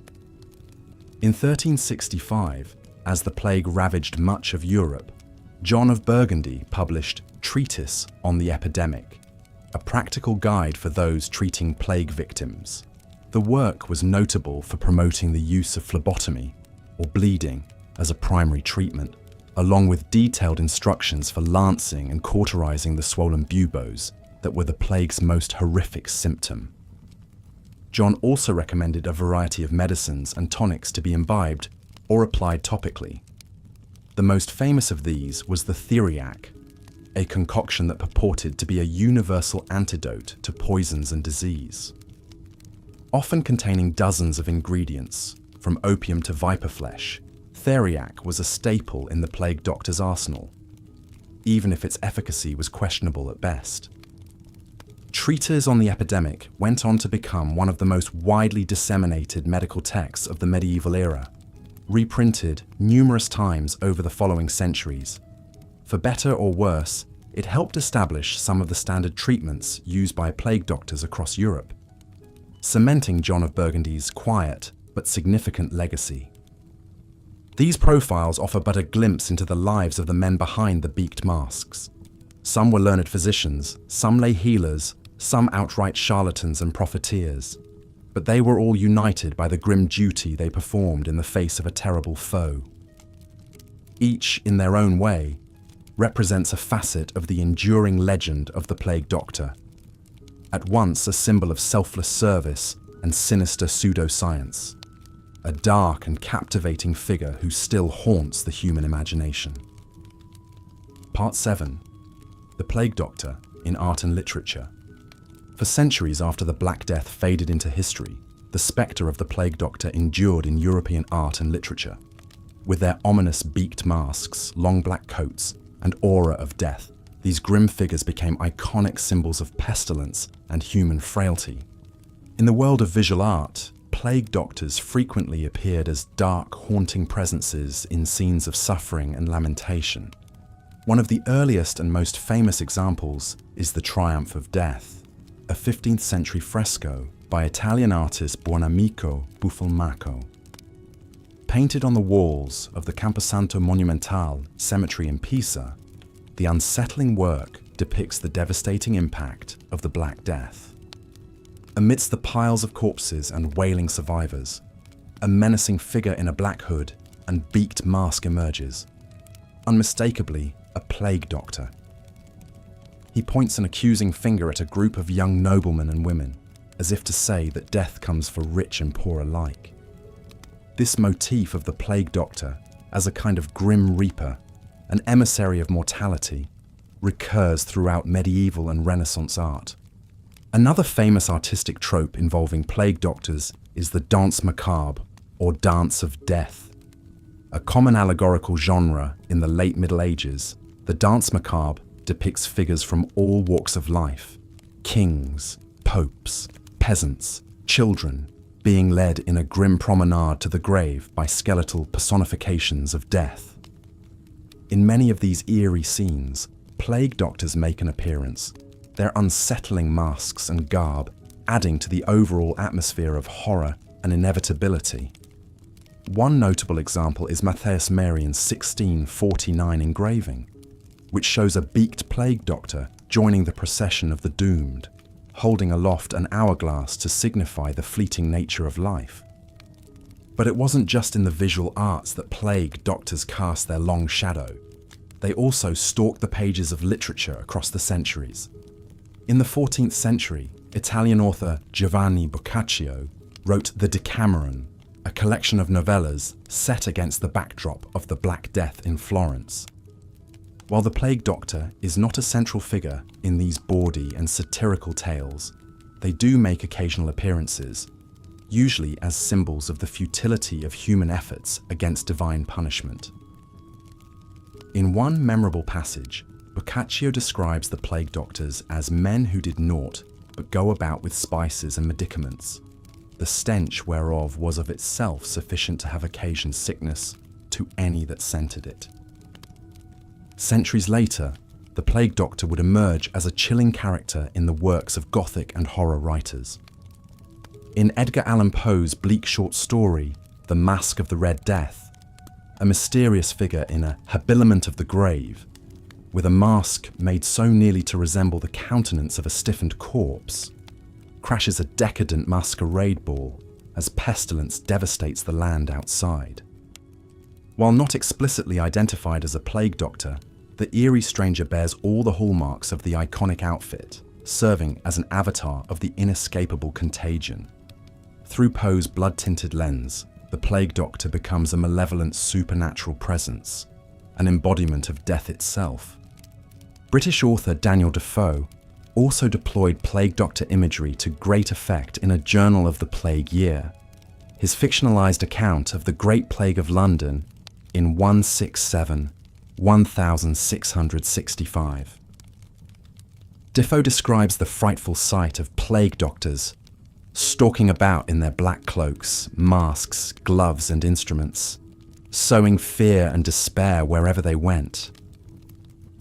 Yet Defoe also acknowledges the courage and self-sacrifice of those who tended to the infected, writing, "But it must be confessed that the charity of the physicians was very great. They ventured their lives to an extreme, and lost their lives by it in a most terrible manner." In Defoe's telling, the plague doctor is both a spectre of death and a heroic martyr, a fitting encapsulation of their complex and contradictory legacy. From the grim frescoes of the Campo Santo to the blood-soaked pages of Poe, the plague doctor has long captured the darkest corners of the human imagination. Even as the real-life plague doctors faded into history, their macabre legend lived on, preserved in the amber of countless paintings, prints, and stories. Their enduring hold on our collective psyche speaks to the way they embodied the deepest of human fears, of suffering, of powerlessness, of death itself. Forever frozen in their eerie beaked masks and black robes, the plague doctor remains a chilling memento mori, an eternal reminder of the precariousness of life and the horrors that once stalked the earth. Part 8. The Decline of the Plague Doctor. As the 17th century gave way to the 18th, the golden age of the plague doctor began to wane. The frequency and severity of outbreaks gradually declined, due in part to improvements in sanitation and quarantine practices, as well as the natural waxing and waning of the disease itself. With fewer epidemics to battle, the demand for specialized plague doctors decreased. At the same time, the medical theories and treatments that had long underpinned the plague doctor's craft were coming under increasing scrutiny. The ancient Greek system of humoral medicine, which held that illness resulted from imbalances in bodily fluids, was slowly giving way to new ideas based on empirical observation and scientific experimentation. One of the most vocal critics of traditional plague medicine was the Swiss physician Paracelsus. A controversial figure known for his iconoclastic views and fiery temperament, Paracelsus rejected the orthodoxies of Galenic medicine, including the use of bleeding and purging to restore humoral balance.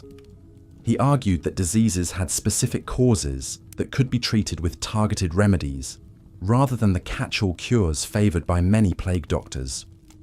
While Paracelsus himself died long before the heyday of the plague doctor, his ideas helped pave the way for a more modern, scientific approach to medicine. As the old ways came under fire, many of the treatments employed by plague doctors were increasingly discredited. The use of theriac, the supposed wonder drug that had been a staple of the plague doctor's arsenal for centuries, was particularly lambasted. Critics pointed out that the concoction, with its dizzying array of ingredients from opium to viper flesh, was essentially useless against the plague, if not actively harmful. Other common plague doctor practices, like bloodletting and induced vomiting, also fell out of favour as their ineffectiveness and potential dangers became apparent. The iconic plague doctor costume itself, with its ominous beaked mask and waxed leather coat, was ridiculed as a relic of a superstitious and ignorant age. Yet even as the plague doctor's star faded in Western Europe, they lingered on in some parts of the world. In the more remote reaches of Eastern Europe and Russia, where outbreaks of bubonic plague continued to flare up sporadically, plague doctors could still be found plying their trade well into the 19th century. One of the last recorded plague doctors was a Russian by the name of Danilo Samoilovich, who battled outbreaks in the Ukraine and Crimea in the 1780s. Samoilovich was a forward-thinking physician who rejected many of the old superstitions surrounding the plague. He promoted the use of quarantine and sanitation measures, and even conducted early experiments with a form of inoculation using dried pustule matter from plague victims. Yet even as Samoilovich worked to modernize plague medicine, he still clung to some of the trappings of the traditional plague doctor. He was known to wear a modified version of the beaked mask and protective clothing, and he subscribed to the theory that the plague was spread by miasmas, or noxious vapors. In many ways, Samoilovich embodied the complex legacy of the plague doctor, a figure caught between the old world and the new, straddling the line between superstition and science. As the 19th century dawned, men like Samoilovich would be among the last to wear the beaked mask and black robes that had once struck such fear and awe into the hearts of the afflicted. But even as the living practice faded into history, the plague doctor endured as a powerful visual and cultural symbol.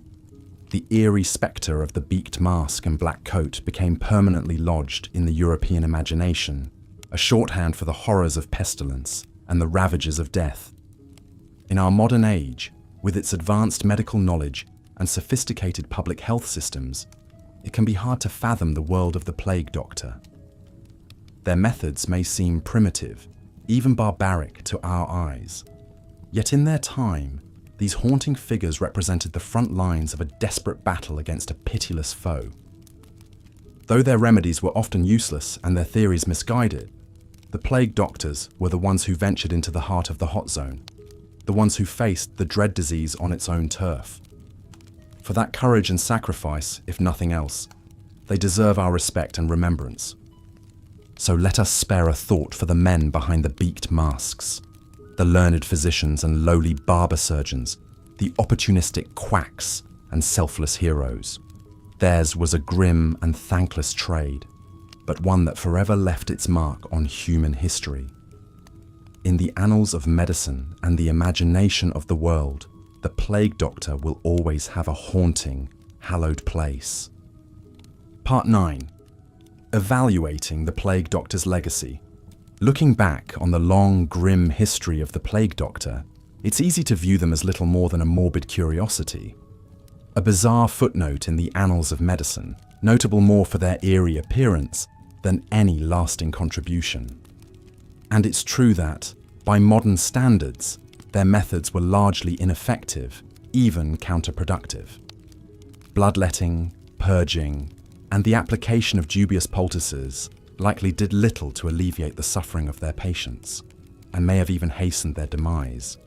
Yet to dismiss the plague doctors as mere quacks or charlatans would be to do them a disservice.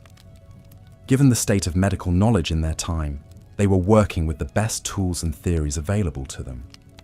The miasma theory of disease, which held that illnesses were spread by noxious vapors, was widely accepted by learned physicians of the day, and treatments like bleeding and induced vomiting, while misguided, were rooted in the ancient Galenic tradition that had dominated Western medicine for centuries. Moreover, it's important to remember the sheer scale of the crisis that the plague doctors were up against. The Black Death was a pandemic of unimaginable devastation, one that wiped out a third of Europe's population in just a few short years. In the face of such overwhelming horror, it's remarkable that the plague doctors managed to muster any response at all. In fact, the very existence of the plague doctor as a specialized profession speaks to a certain resilience and resourcefulness in medieval society. The idea that cities and towns would hire dedicated medical personnel to treat plague victims, at a time when most people had little access to formal healthcare, was a significant development. It shows that even in the darkest of times, there was still a flicker of hope, a determination to fight back against the ravages of disease. Of course, not all plague doctors were equally noble or self-sacrificing. As with any profession, there were undoubtedly those who were more interested in personal gain than patient care. The fact that many plague doctors were essentially independent contractors, hired on short-term deals with little oversight, undoubtedly attracted some unscrupulous characters looking to make a quick florin.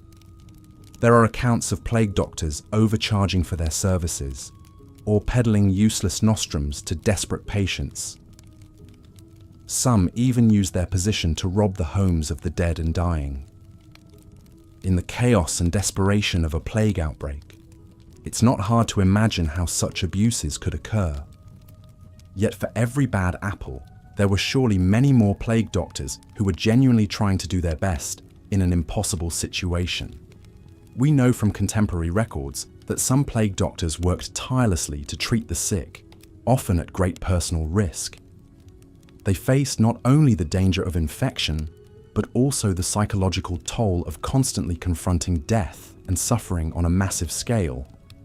Some, like the famed Nostradamus, even turned to unorthodox methods like promoting cleanliness and fresh air in an attempt to combat the disease. While these measures were not enough to halt the plague in its tracks, they do suggest a certain progressive spirit, a willingness to think beyond the conventional wisdom. Perhaps the most fitting testament to the plague doctor's legacy is the fact that even today, they endure as a potent symbol in our collective imagination. The image of the bee. The plague doctor's legacy endured long after the Black Death faded into history. In the centuries that followed, these eerie figures continued to haunt the European imagination, appearing again and again in art, literature, and folklore. One of the most famous artistic representations of the plague doctor comes from the 15th century danse macabre genre.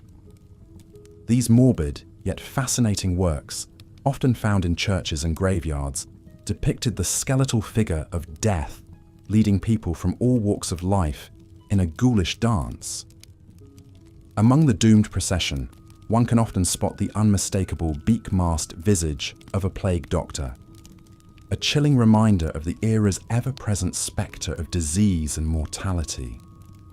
The plague doctor also stalks the pages of literature across the centuries.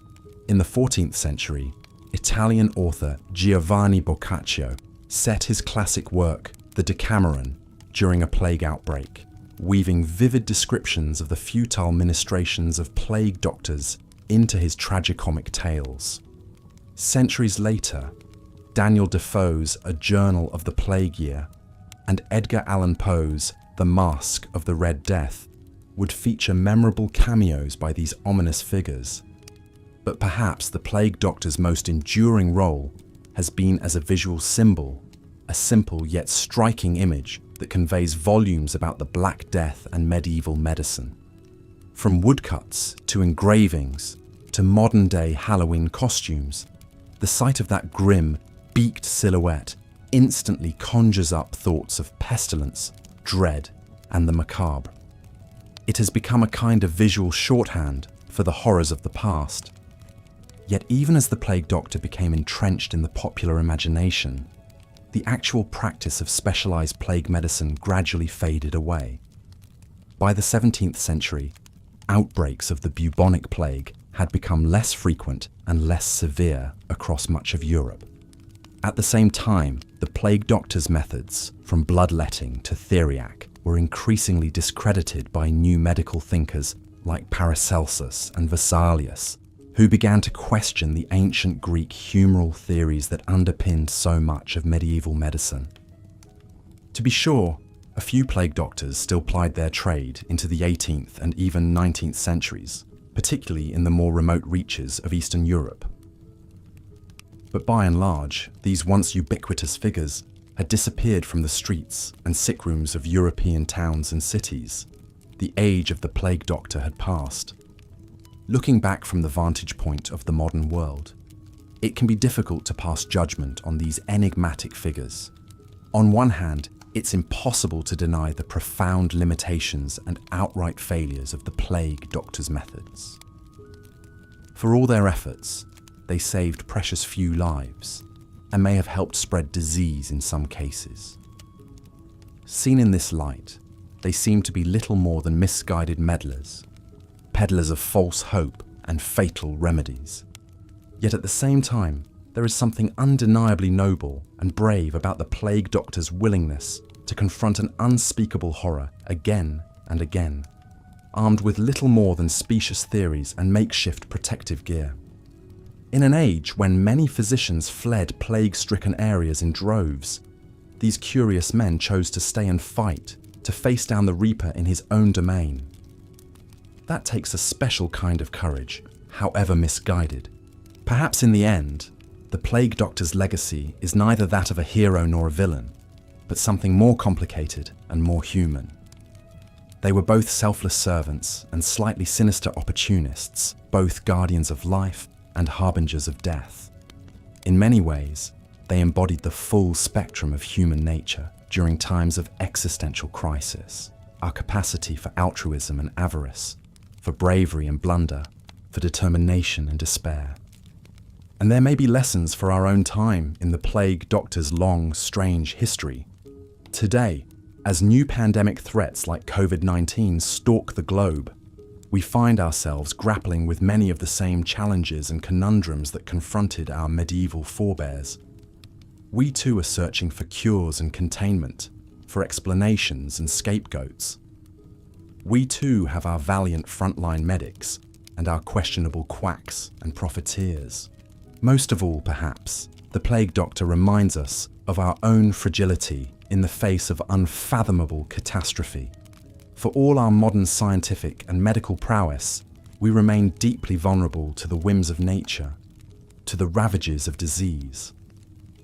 In times like these, the beaked mask begins to feel less like a historical relic and more like a mirror, reflecting back our own deepest anxieties about death, disorder, and the unknown. Yet even in the darkest days of the Black Death, humanity endured. People found small moments of joy, connection, and resilience amidst oceans of suffering. Today, as we don our own masks and confront our own invisible enemy, we would do well to remember that, because in the end, that may be the plague doctor's most enduring lesson, not how to cure disease, but how to survive it with our humanity intact. And so the plague doctor takes their place in the annals of medical history. A complicated and captivating figure who still speaks to us across the centuries. A symbol of both the best and worst in human nature, of our unending battle against the spectre of death and disease. Though their beak mask and black cloak may seem alien and unsettling to our modern eyes, there is something strangely familiar about their story, something that echoes in our own time of pandemic and uncertainty. As we lay our heads down to sleep, perhaps we might spare a thought for these long-ago men and women who stared into the abyss of the Black Death and did not look away, who fought a futile battle against an implacable foe, armed with little more than faith, folklore, and a macabre fashion sense. Flawed and fallible as they were, there is a certain dark nobility in their doomed crusade. So let us bid good night to the plague doctors of old, secure in the knowledge that their strange and haunting story is not entirely a thing of the past. For as long as humanity faces the ancient enemy of pestilence, we will need courageous healers and seekers, however imperfect, to take up the fight anew, and in that sense, perhaps a part of the plague doctor lives on in us all, a grim but necessary reminder of our endless dance with death and disease. Lancing buboes was a common if grisly practice for plague doctors. A bubo is a swollen, painful lymph node, most often in the groin, neck, or armpit. During the Black Death, these grotesque buboes could grow to the size of apples. In the medieval humour system, plague doctors believed buboes were the body's attempt to expel excess blood and bad humours. Their solution was often to slice open the bubo with a razor to drain the foul substance. Some even used specially designed lancing tools and cupping glasses. It was a brutal procedure, painful, messy, and unsanitary. Patients screamed in agony as the plague doctor dug into their inflamed flesh. Of course, we know now this accomplished little. Buboes are a symptom of the bacterial infection, not the cause. Lancing them provided no real relief and likely spread the contagion further. But to the plague doctor, steeped in miasma theory and Galenic medicine, purging foul matter from buboes seemed the logical response to a disease believed to arise from internal imbalances and rot. After draining a bubo, the plague doctor might pack the open wound with salves or poultices made from herbs, minerals, breads, even animal dung. A popular treatment was theriac, a concoction of dozens of ingredients from viper flesh to opium, honey to cinnamon. It was prescribed as a cure-all for everything from indigestion to the plague itself, though really it probably just numbed the patient into a drowsy haze. If buboes failed to appear, plague doctors took an even more aggressive approach, slicing into the flesh to essentially create an artificial bubo.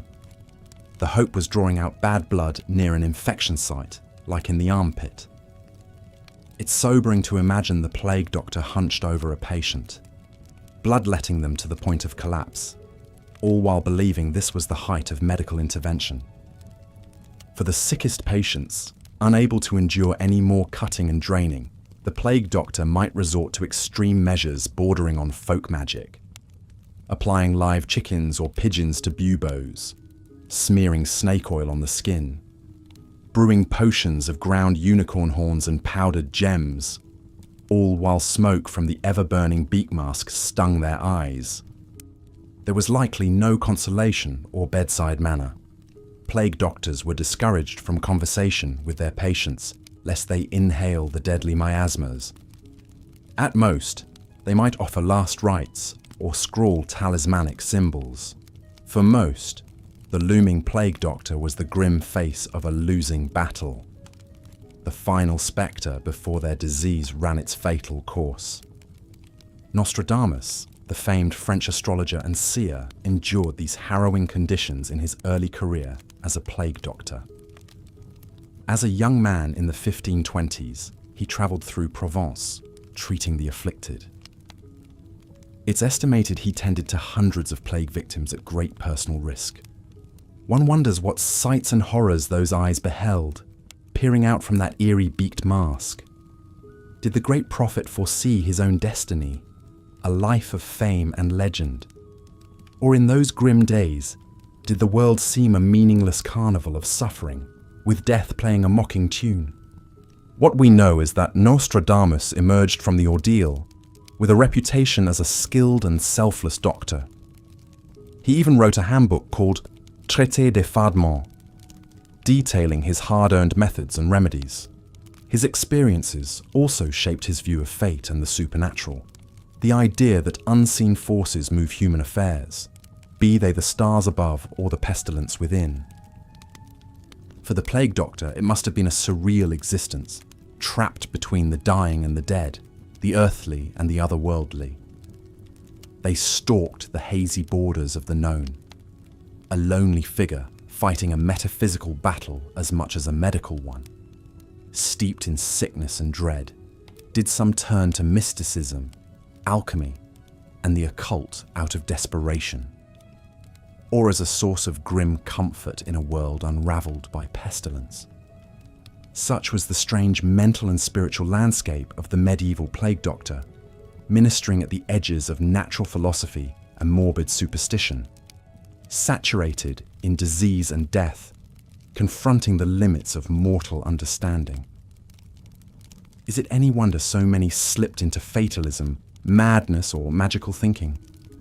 After all, the plague seemed to obey no law of nature, erupting from the mists to decimate princes and peasants alike before receding into the shadows. Perhaps we can forgive the plague doctors their bloodletting and fumigations, their talismans and potions. They fought the unforgiving fight with the only weapons their world had given them: ancient texts, folk traditions, a doctor's mask, and simple human perseverance.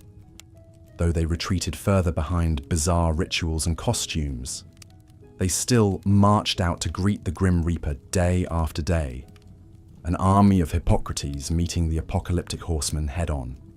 What emerges is a figure both unsettling and oddly heroic, a mirror held up to humanity's eternal struggle against the void.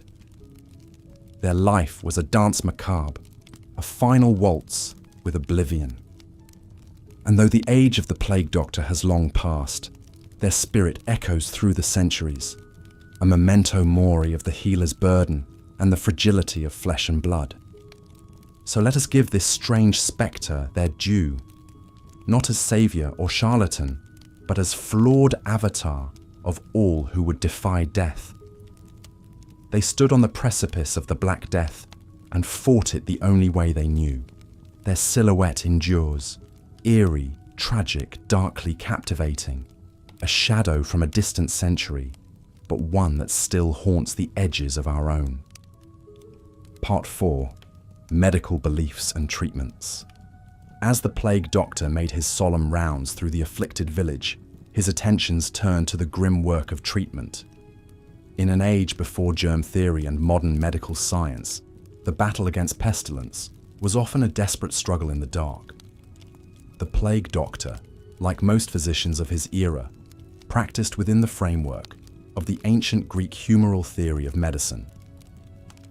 This venerable system, handed down from the teachings of Hippocrates and Galen, held that the human body was governed by 4 cardinal fluids: blood, phlegm, black bile, and yellow bile.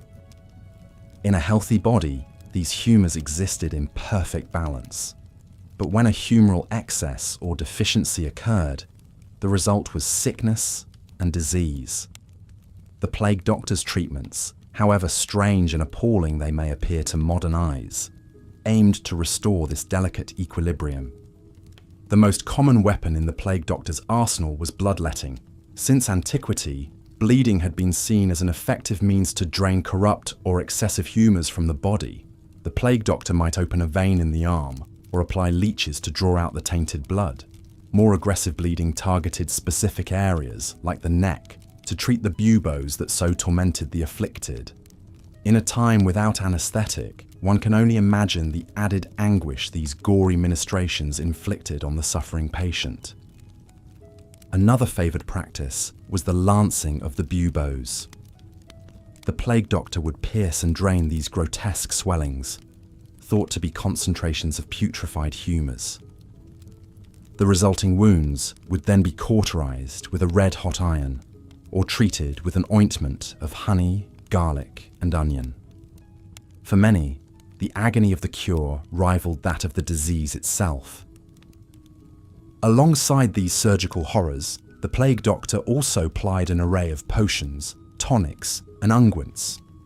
Many aimed to induce vigorous purging, whether by sweating, vomiting, or diarrhea. The idea was to expel the noxious humours from the body by any means necessary.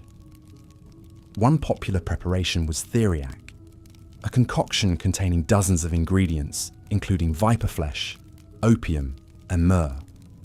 Though costly and complex to prepare, theriac was hailed as a cure-all for poison and pestilence. Apothecaries did a brisk business concocting these dubious remedies.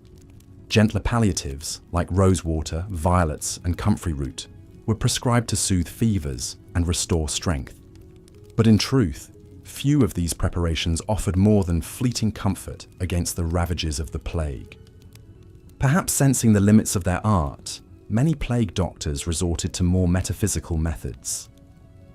They burned aromatic herbs like rosemary and frankincense, hoping the fragrant smoke would banish the pestilent miasmas. Holy relics and blessed amulets were placed on the afflicted, entreating divine intercession. Incantations and ritual gestures borrowed from folk magic and religious rite were performed over the sick and dying. Faced with the Black Death, a horror beyond human reckoning, the plague doctor marshalled every weapon at his command, from the cutting edge of medieval medicine to the deepest wells of superstition. In the flickering candlelight of the sick room, the boundaries between science, religion, and occultism blurred. The plague doctor fought as best he could, with all the tools of body, mind, and spirit. But too often, his best was not enough. The humoral treatments, for all their sound and fury, offered little more than false hope in most cases. The buboes still erupted, the fevers still raged, and the afflicted slipped away into the long, dark night of death. The plague doctor could only watch, helpless behind his ominous mask, as another soul passed beyond reach of his dubious cures. It is perhaps little wonder that the plague doctor became such a hated and dreaded figure. To the sick, he represented torment heaped upon torment, a grim reaper of bloodletting and boil lancing. To the healthy, he was an omen of doom, a walking reminder that none were safe from the pestilence. In a world unravelled by unimaginable calamity, the plague doctor was both a desperate hope and an avatar of deepest fears.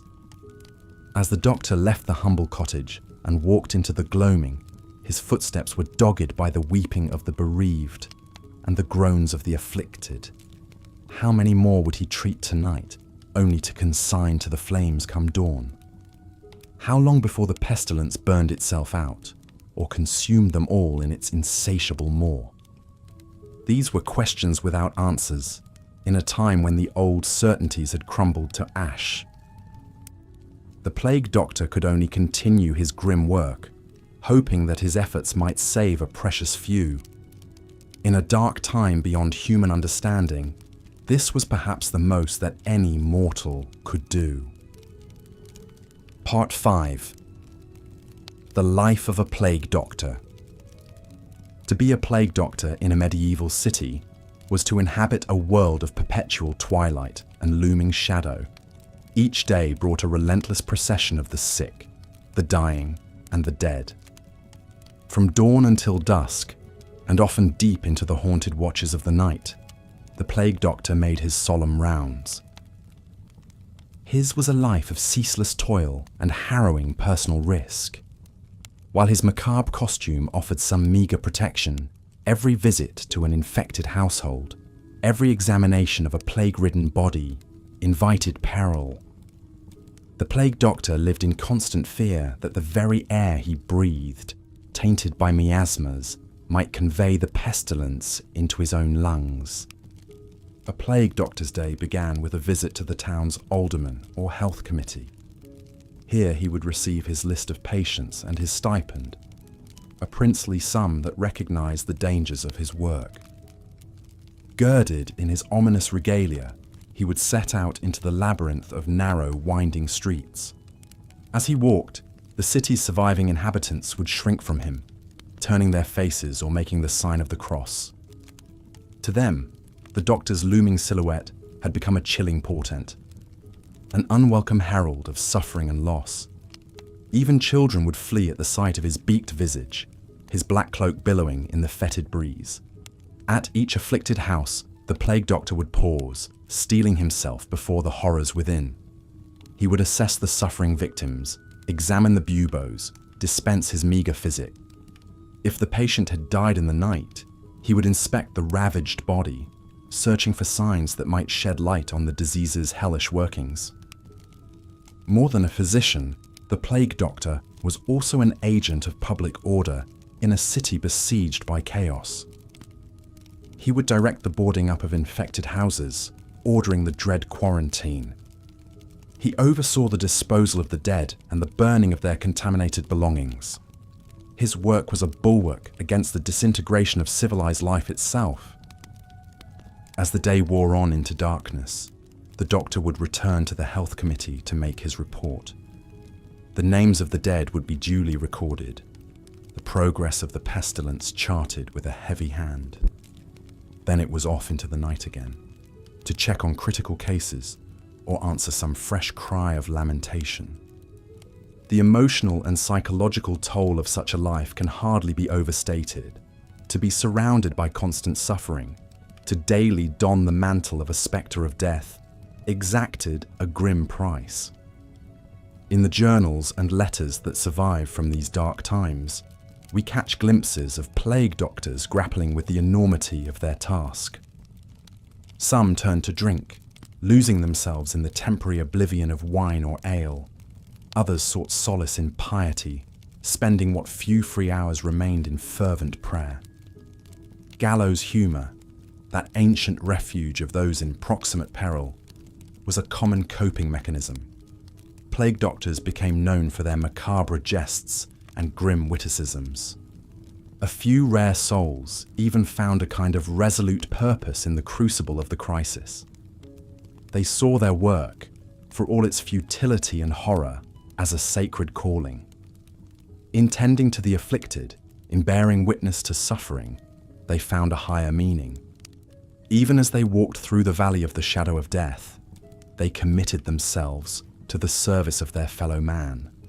But for most, the life of a plague doctor was a trial beyond human endurance. Many lasted only a few months before succumbing to exhaustion, despair, or the pestilence itself. They joined the legions of the dead. Their beaked masks and black cloaks no protection against the ravages of the plague. And yet, for as long as the city's silver continued to find its way into trembling palms, there were always more to take up the grim work. In a time when all social bonds were frayed to the breaking point, when all hope seemed lost in a sea of suffering, there would be plague doctors. Through the worst of the medieval world's darkest hours, these haunting figures endured, part physician, part priest, part reaper, steadfast in the face of the unspeakable. As the sun set over the medieval city, an eerie figure emerged from the shadows. Clad head to toe in black oilcloth, with a wide-brimmed hat and a long beak-like mask, the plague doctor struck a chilling silhouette against the fading light. To the frightened citizens, huddled in their homes, praying to be spared from pestilence, this ominous spectre represented both their last hope and their worst fear. For the plague doctor himself, it was another long night of confronting the deadliest disease in human history.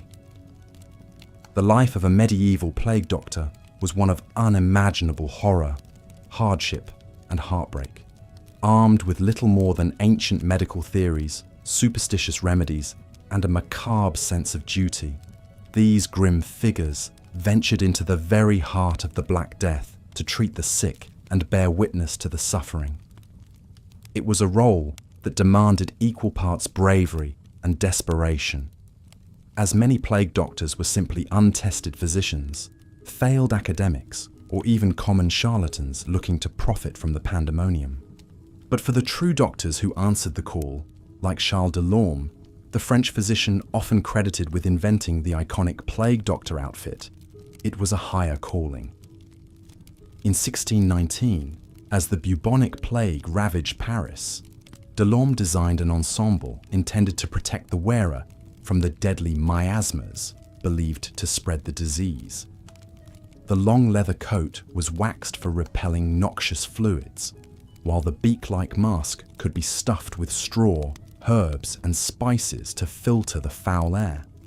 Completing the outfit were leather breeches, gloves, boots, and a wide-brimmed leather hat that signified the doctor's profession. In this foreboding garb, the plague doctor would set out to examine the infected and administer what limited treatments the era could provide. Working from the ancient Greek theory of bodily humours, plague doctors sought to rebalance the blood, phlegm, and bile through aggressive and often gruesome means. Bloodletting, lancing buboes, forced purgatives, and foul-smelling poultices were the order of the day. Just as often, the plague doctor would resort to more superstitious fare, like magical amulets, chanted spells, and copious amounts of theriac, a cure-all concoction containing viper flesh and opium. The sheer gruesomeness and futility of such treatments is almost unfathomable to the modern mind. Imagine you are a medieval plague victim, huddled on a squalid cot, feverish and racked with pain from the swollen buboes in your armpits and groin. The shadowy plague doctor looms over you, his beaked visage, like some terrible bird of carrion, come to claim your soul. With dispassionate resolve, he slices open your buboes to drain the foul black pus. The searing pain is eclipsed only by the stench of putrid infection. As your lifeblood oozes out, the doctor forces a vile tonic down your throat, chanting strange invocations. Your last thought, as darkness takes you, is that you have descended into hell. For the plague doctor himself, such harrowing scenes were a daily reality. The journals and records that survive from the era paint a grim picture of their lot. Nostradamus, the famed French astrologer and prophet, began his career as a plague doctor in the 1520s. For years, he travelled through France and Italy, treating the infected and studying the disease. His first-hand accounts speak of entire towns decimated, bodies piled in the streets, and a constant, oppressive spectre of death. I do not think that in the whole world there remained a single man who had not tasted the sadness and terror of the plague, he wrote. Other plague doctors coped with the unrelenting horror through more earthly vices. Many contemporary reports decried their fondness for drink, gambling, and lascivious behaviour. The famous engraving of Dr. Schnabel of Rome, an iconic image of the plague doctor, shows him carousing in a tavern, his beaked mask askew as he drunkenly regales the patrons with morbid tales. Such conduct may seem reprehensible, but for men confronted daily with the depths of human suffering, it was often the only way to retain some semblance of sanity. As the Black Death raged across Europe, claiming millions of lives, the plague doctor became an increasingly common and chilling sight. In art and literature, he emerged as a grim symbol of the era's mortality and dread. The famous danse macabre genre, which depicted skeletons leading townsfolk in a morbid jig, frequently featured the plague doctor among the revelers. Manuscript illustrations, woodcuts, and memento mori engravings portrayed him as the sardonic emissary of death, ushering the afflicted towards their grisly end with a bony finger. This morbid artistic fascination persisted long after the plague itself abated. In the centuries that followed, the plague doctor became a stock character of the Gothic imagination, appearing in the works of Poe, Shelley, and Dickens as a sinister spectre haunting the shadowy fringes of civilization. Even today, his unsettling image endures as the preeminent icon of the Black Death, a reminder of the horrors our ancestors faced in the face of unimaginable catastrophe. For those who bore the mantle of the plague doctor, however, there was little glamour or glory to be found. Despite their ominous attire and aura of arcane knowledge, the vast majority of plague doctors were hideously unequipped to combat a disease that laid waste to empires. Their treatments, though born of earnest intention, often only added to the suffering of their patients. Many fell victim to the plague themselves, their waxed coats and beaked masks offering scant protection against the horrors they battled. And yet, for all their grim futility, it's hard not to feel a pang of admiration for these dark knights of the Middle Ages. In a time when even kings and bishops fled before the onslaught of the plague, the doctors donned their beaked masks and marched grimly into the fray. They confronted the living nightmare of their age with little more than folk wisdom, blind faith, and a stalwart sense of duty. Though they labored in the shadow of death, there was a nobility to their calling, a stubborn humanity that not even the ravages of pestilence could extinguish. As the plague doctor faded from history, supplanted by the age of reason and the advent of modern medicine, his haunting spectre lived on in art and imagination. The beaked mask and black cloak became the stuff of morbid fascination, a grim reminder of the horrors our forebears weathered in times of plague. Today, we look back on the medieval plague doctor as a tragic, enigmatic figure, part monster, part martyr, a symbol of both the darkness of the age and the indomitable human spirit. In our own times, as new pandemics rear their ugly heads and the spectre of global contagion looms large, the lessons of the plague doctor seem more relevant than ever. We too are confronted with a faceless, implacable foe that threatens to upend our way of life. We too must grapple with the limits of our knowledge, the shortcomings of our institutions, and the stark realities of our own mortality. And like the plague doctors of old, we must summon the courage to confront the unthinkable, to stare down the abyss with unwavering resolve. Perhaps in the end, that is the true legacy of the plague doctor. Not the grim visage or the grisly treatments, but the indomitable spirit of compassion and selflessness in the face of overwhelming despair. As we don our own masks and gowns and venture out into an uncertain world, we would do well to remember the example of these dark heroes of history. For in their haunted eyes, we may just catch a glimpse of our own reflection, fragile, fearful, but forever unbowed in the face of the dark. The plague doctor may belong to the shadows of the past, but his lessons endure in the hearts of all who have ever stood against the tide of pestilence and death. As we lay our heads down to sleep, let us dream not of his grim countenance, but of the quiet courage he embodied in times of unimaginable strife. For in that courage, we may yet find the strength to face the dark and awaken to a brighter dawn. Part 9. Evaluating the plague doctor's legacy.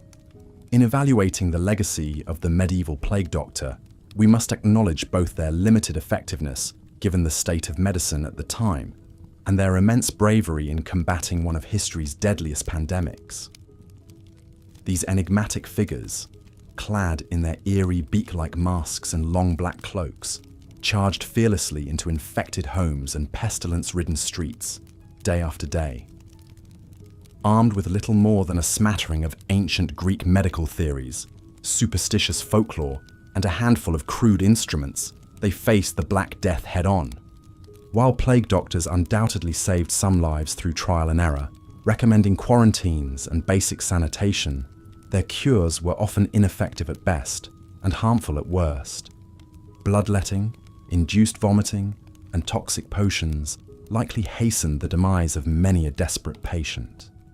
And yet, in an age of overwhelming dread and despair, the arrival of the plague doctor also represented a final glimmer of hope for the suffering masses. In many ways, these haunting figures embodied both the best and worst of how humans confront unimaginable crises. On one hand, plague doctors voluntarily waded into some of the darkest, most traumatic circumstances imaginable, offering care and comfort to the sick while risking their own lives. In an era when many physicians simply fled in terror, this selfless service in the face of horror was undeniably valiant. And yet, like controversial figures such as grave robbing, resurrection men, and traveling snake oil salesmen, plague doctors could also callously exploit people's desperation. Some made wild promises, peddled expensive cure-alls, or conducted disturbing experiments on dying patients with little oversight. This quackery and fatalism reveals the uglier side of human nature, the unscrupulous opportunism and magical thinking that can fester in times of fear. In the end, perhaps the plague doctor's checkered legacy is a testament to the incredible fragility and resilience of the human spirit in the face of pandemic chaos. They were ultimately little more than a ragtag mix of educated physicians, ambitious apprentices, wandering charlatans, and everyday people thrust into the role by pure necessity. They wore the guise of authority and expertise, while stumbling blindly through the miasmic fog of a medical catastrophe. And yet for the sick, dying and despairing, the mere presence of these ominous figures, their arrival on the doorstep, beaked mask and black cloak billowing, offered one final shred of dignity and hope before the end. For they represented the unshakable human conviction that even against all odds, even in the face of agonizing suffering and mass death, we must always strive to heal and to care. Conclusion. Lessons from the Plague Doctor. As we reflect on the haunting spectre of the Plague Doctor, that iconic symbol of the Black Death, what deeper lessons might we draw about the human condition? At its core, their story speaks to the eternal human struggle to confront the horrors of epidemic disease and mortality. Across the centuries, from the bubonic plague to smallpox to COVID-19, we have turned to medicine, faith, ritual, and even superstition to soothe our primal fears of contagion and death. The Plague Doctor's eerie silhouette reminds us of our own fragility in an indifferent universe, how all our knowledge and sophistication can crumble before the humbling onslaught of nature's tiniest microbes. And yet, just as those haunted medieval streets once again return to the cycles and rhythms of life, humanity endures. Civilizations fall, pandemics rage, and yet we greet the dawn, scour our textbooks and laboratories, rebuild our cities. In our own time, as new pandemic threats revive old fears and debates, we might look beyond the Plague Doctor's primitive missteps and macabre failures. For even through the murkiest nights of uncertainty and despair, these obscure figures stood their ground. They lit a candle in the dark. They showed up for thankless and seemingly impossible work, armed with little more than a sense of duty, a whisper of hope. Who are the Plague Doctors of our modern age? The ordinary heroes throwing themselves between the vulnerable and oblivion. What will future generations remember, rightly or wrongly, about our own doctors on the pandemic front lines? Our public health soldiers waging nightly battle against nature's invisible armies. Will they be honoured for their selfless service and sacrifice, or criticised for their shortcomings and blind spots? Perhaps some truths are eternal. In times of historic crisis, when panic, grief, and disorder reign, we seek out symbols to project our deepest hopes and fears. And what could be more darkly captivating than the Plague Doctor, that grim reaper made flesh, stalking through our fevered nightmares and crowded sick rooms, medicine and mortality intertwined. They are Charon on the river Styx, Virgil descending into the inferno, an usher to the underworld. And yet, we must recognize the human behind the beaked mask, the trembling hand, the weary tread, the everyday bravery of simply showing up. So let us honor these medieval medics, even as we coolly dissect their faults and frailties. Let them remind us always of our shared vulnerability and resilience, our perpetual struggle to light those candles in our long, dark night. The next time you see that chilling silhouette on the pages of a dusty chronicle, in the shadows of a hallowed museum, or the digital halls of a late-night YouTube deep dive, take a moment to reflect, for you are gazing into a mirror of the human condition, an eternal tableau of suffering and succor, hubris and humility, despair and determination. And as we close this particular chronicle, this ancient yet urgently relevant tale of the plague doctor, let us embrace the stillness of the night. Let those medieval shadows grow long, those narrow streets and busy markets of the mind slowly clear out and grow quiet. Rest now and dream of a brighter tomorrow, where wisdom and compassion might yet triumph over pestilence and fear. Until next time, be well. End with soft suggestion to like, subscribe if enjoying the content, and wishing the listener good night and sweet dreams.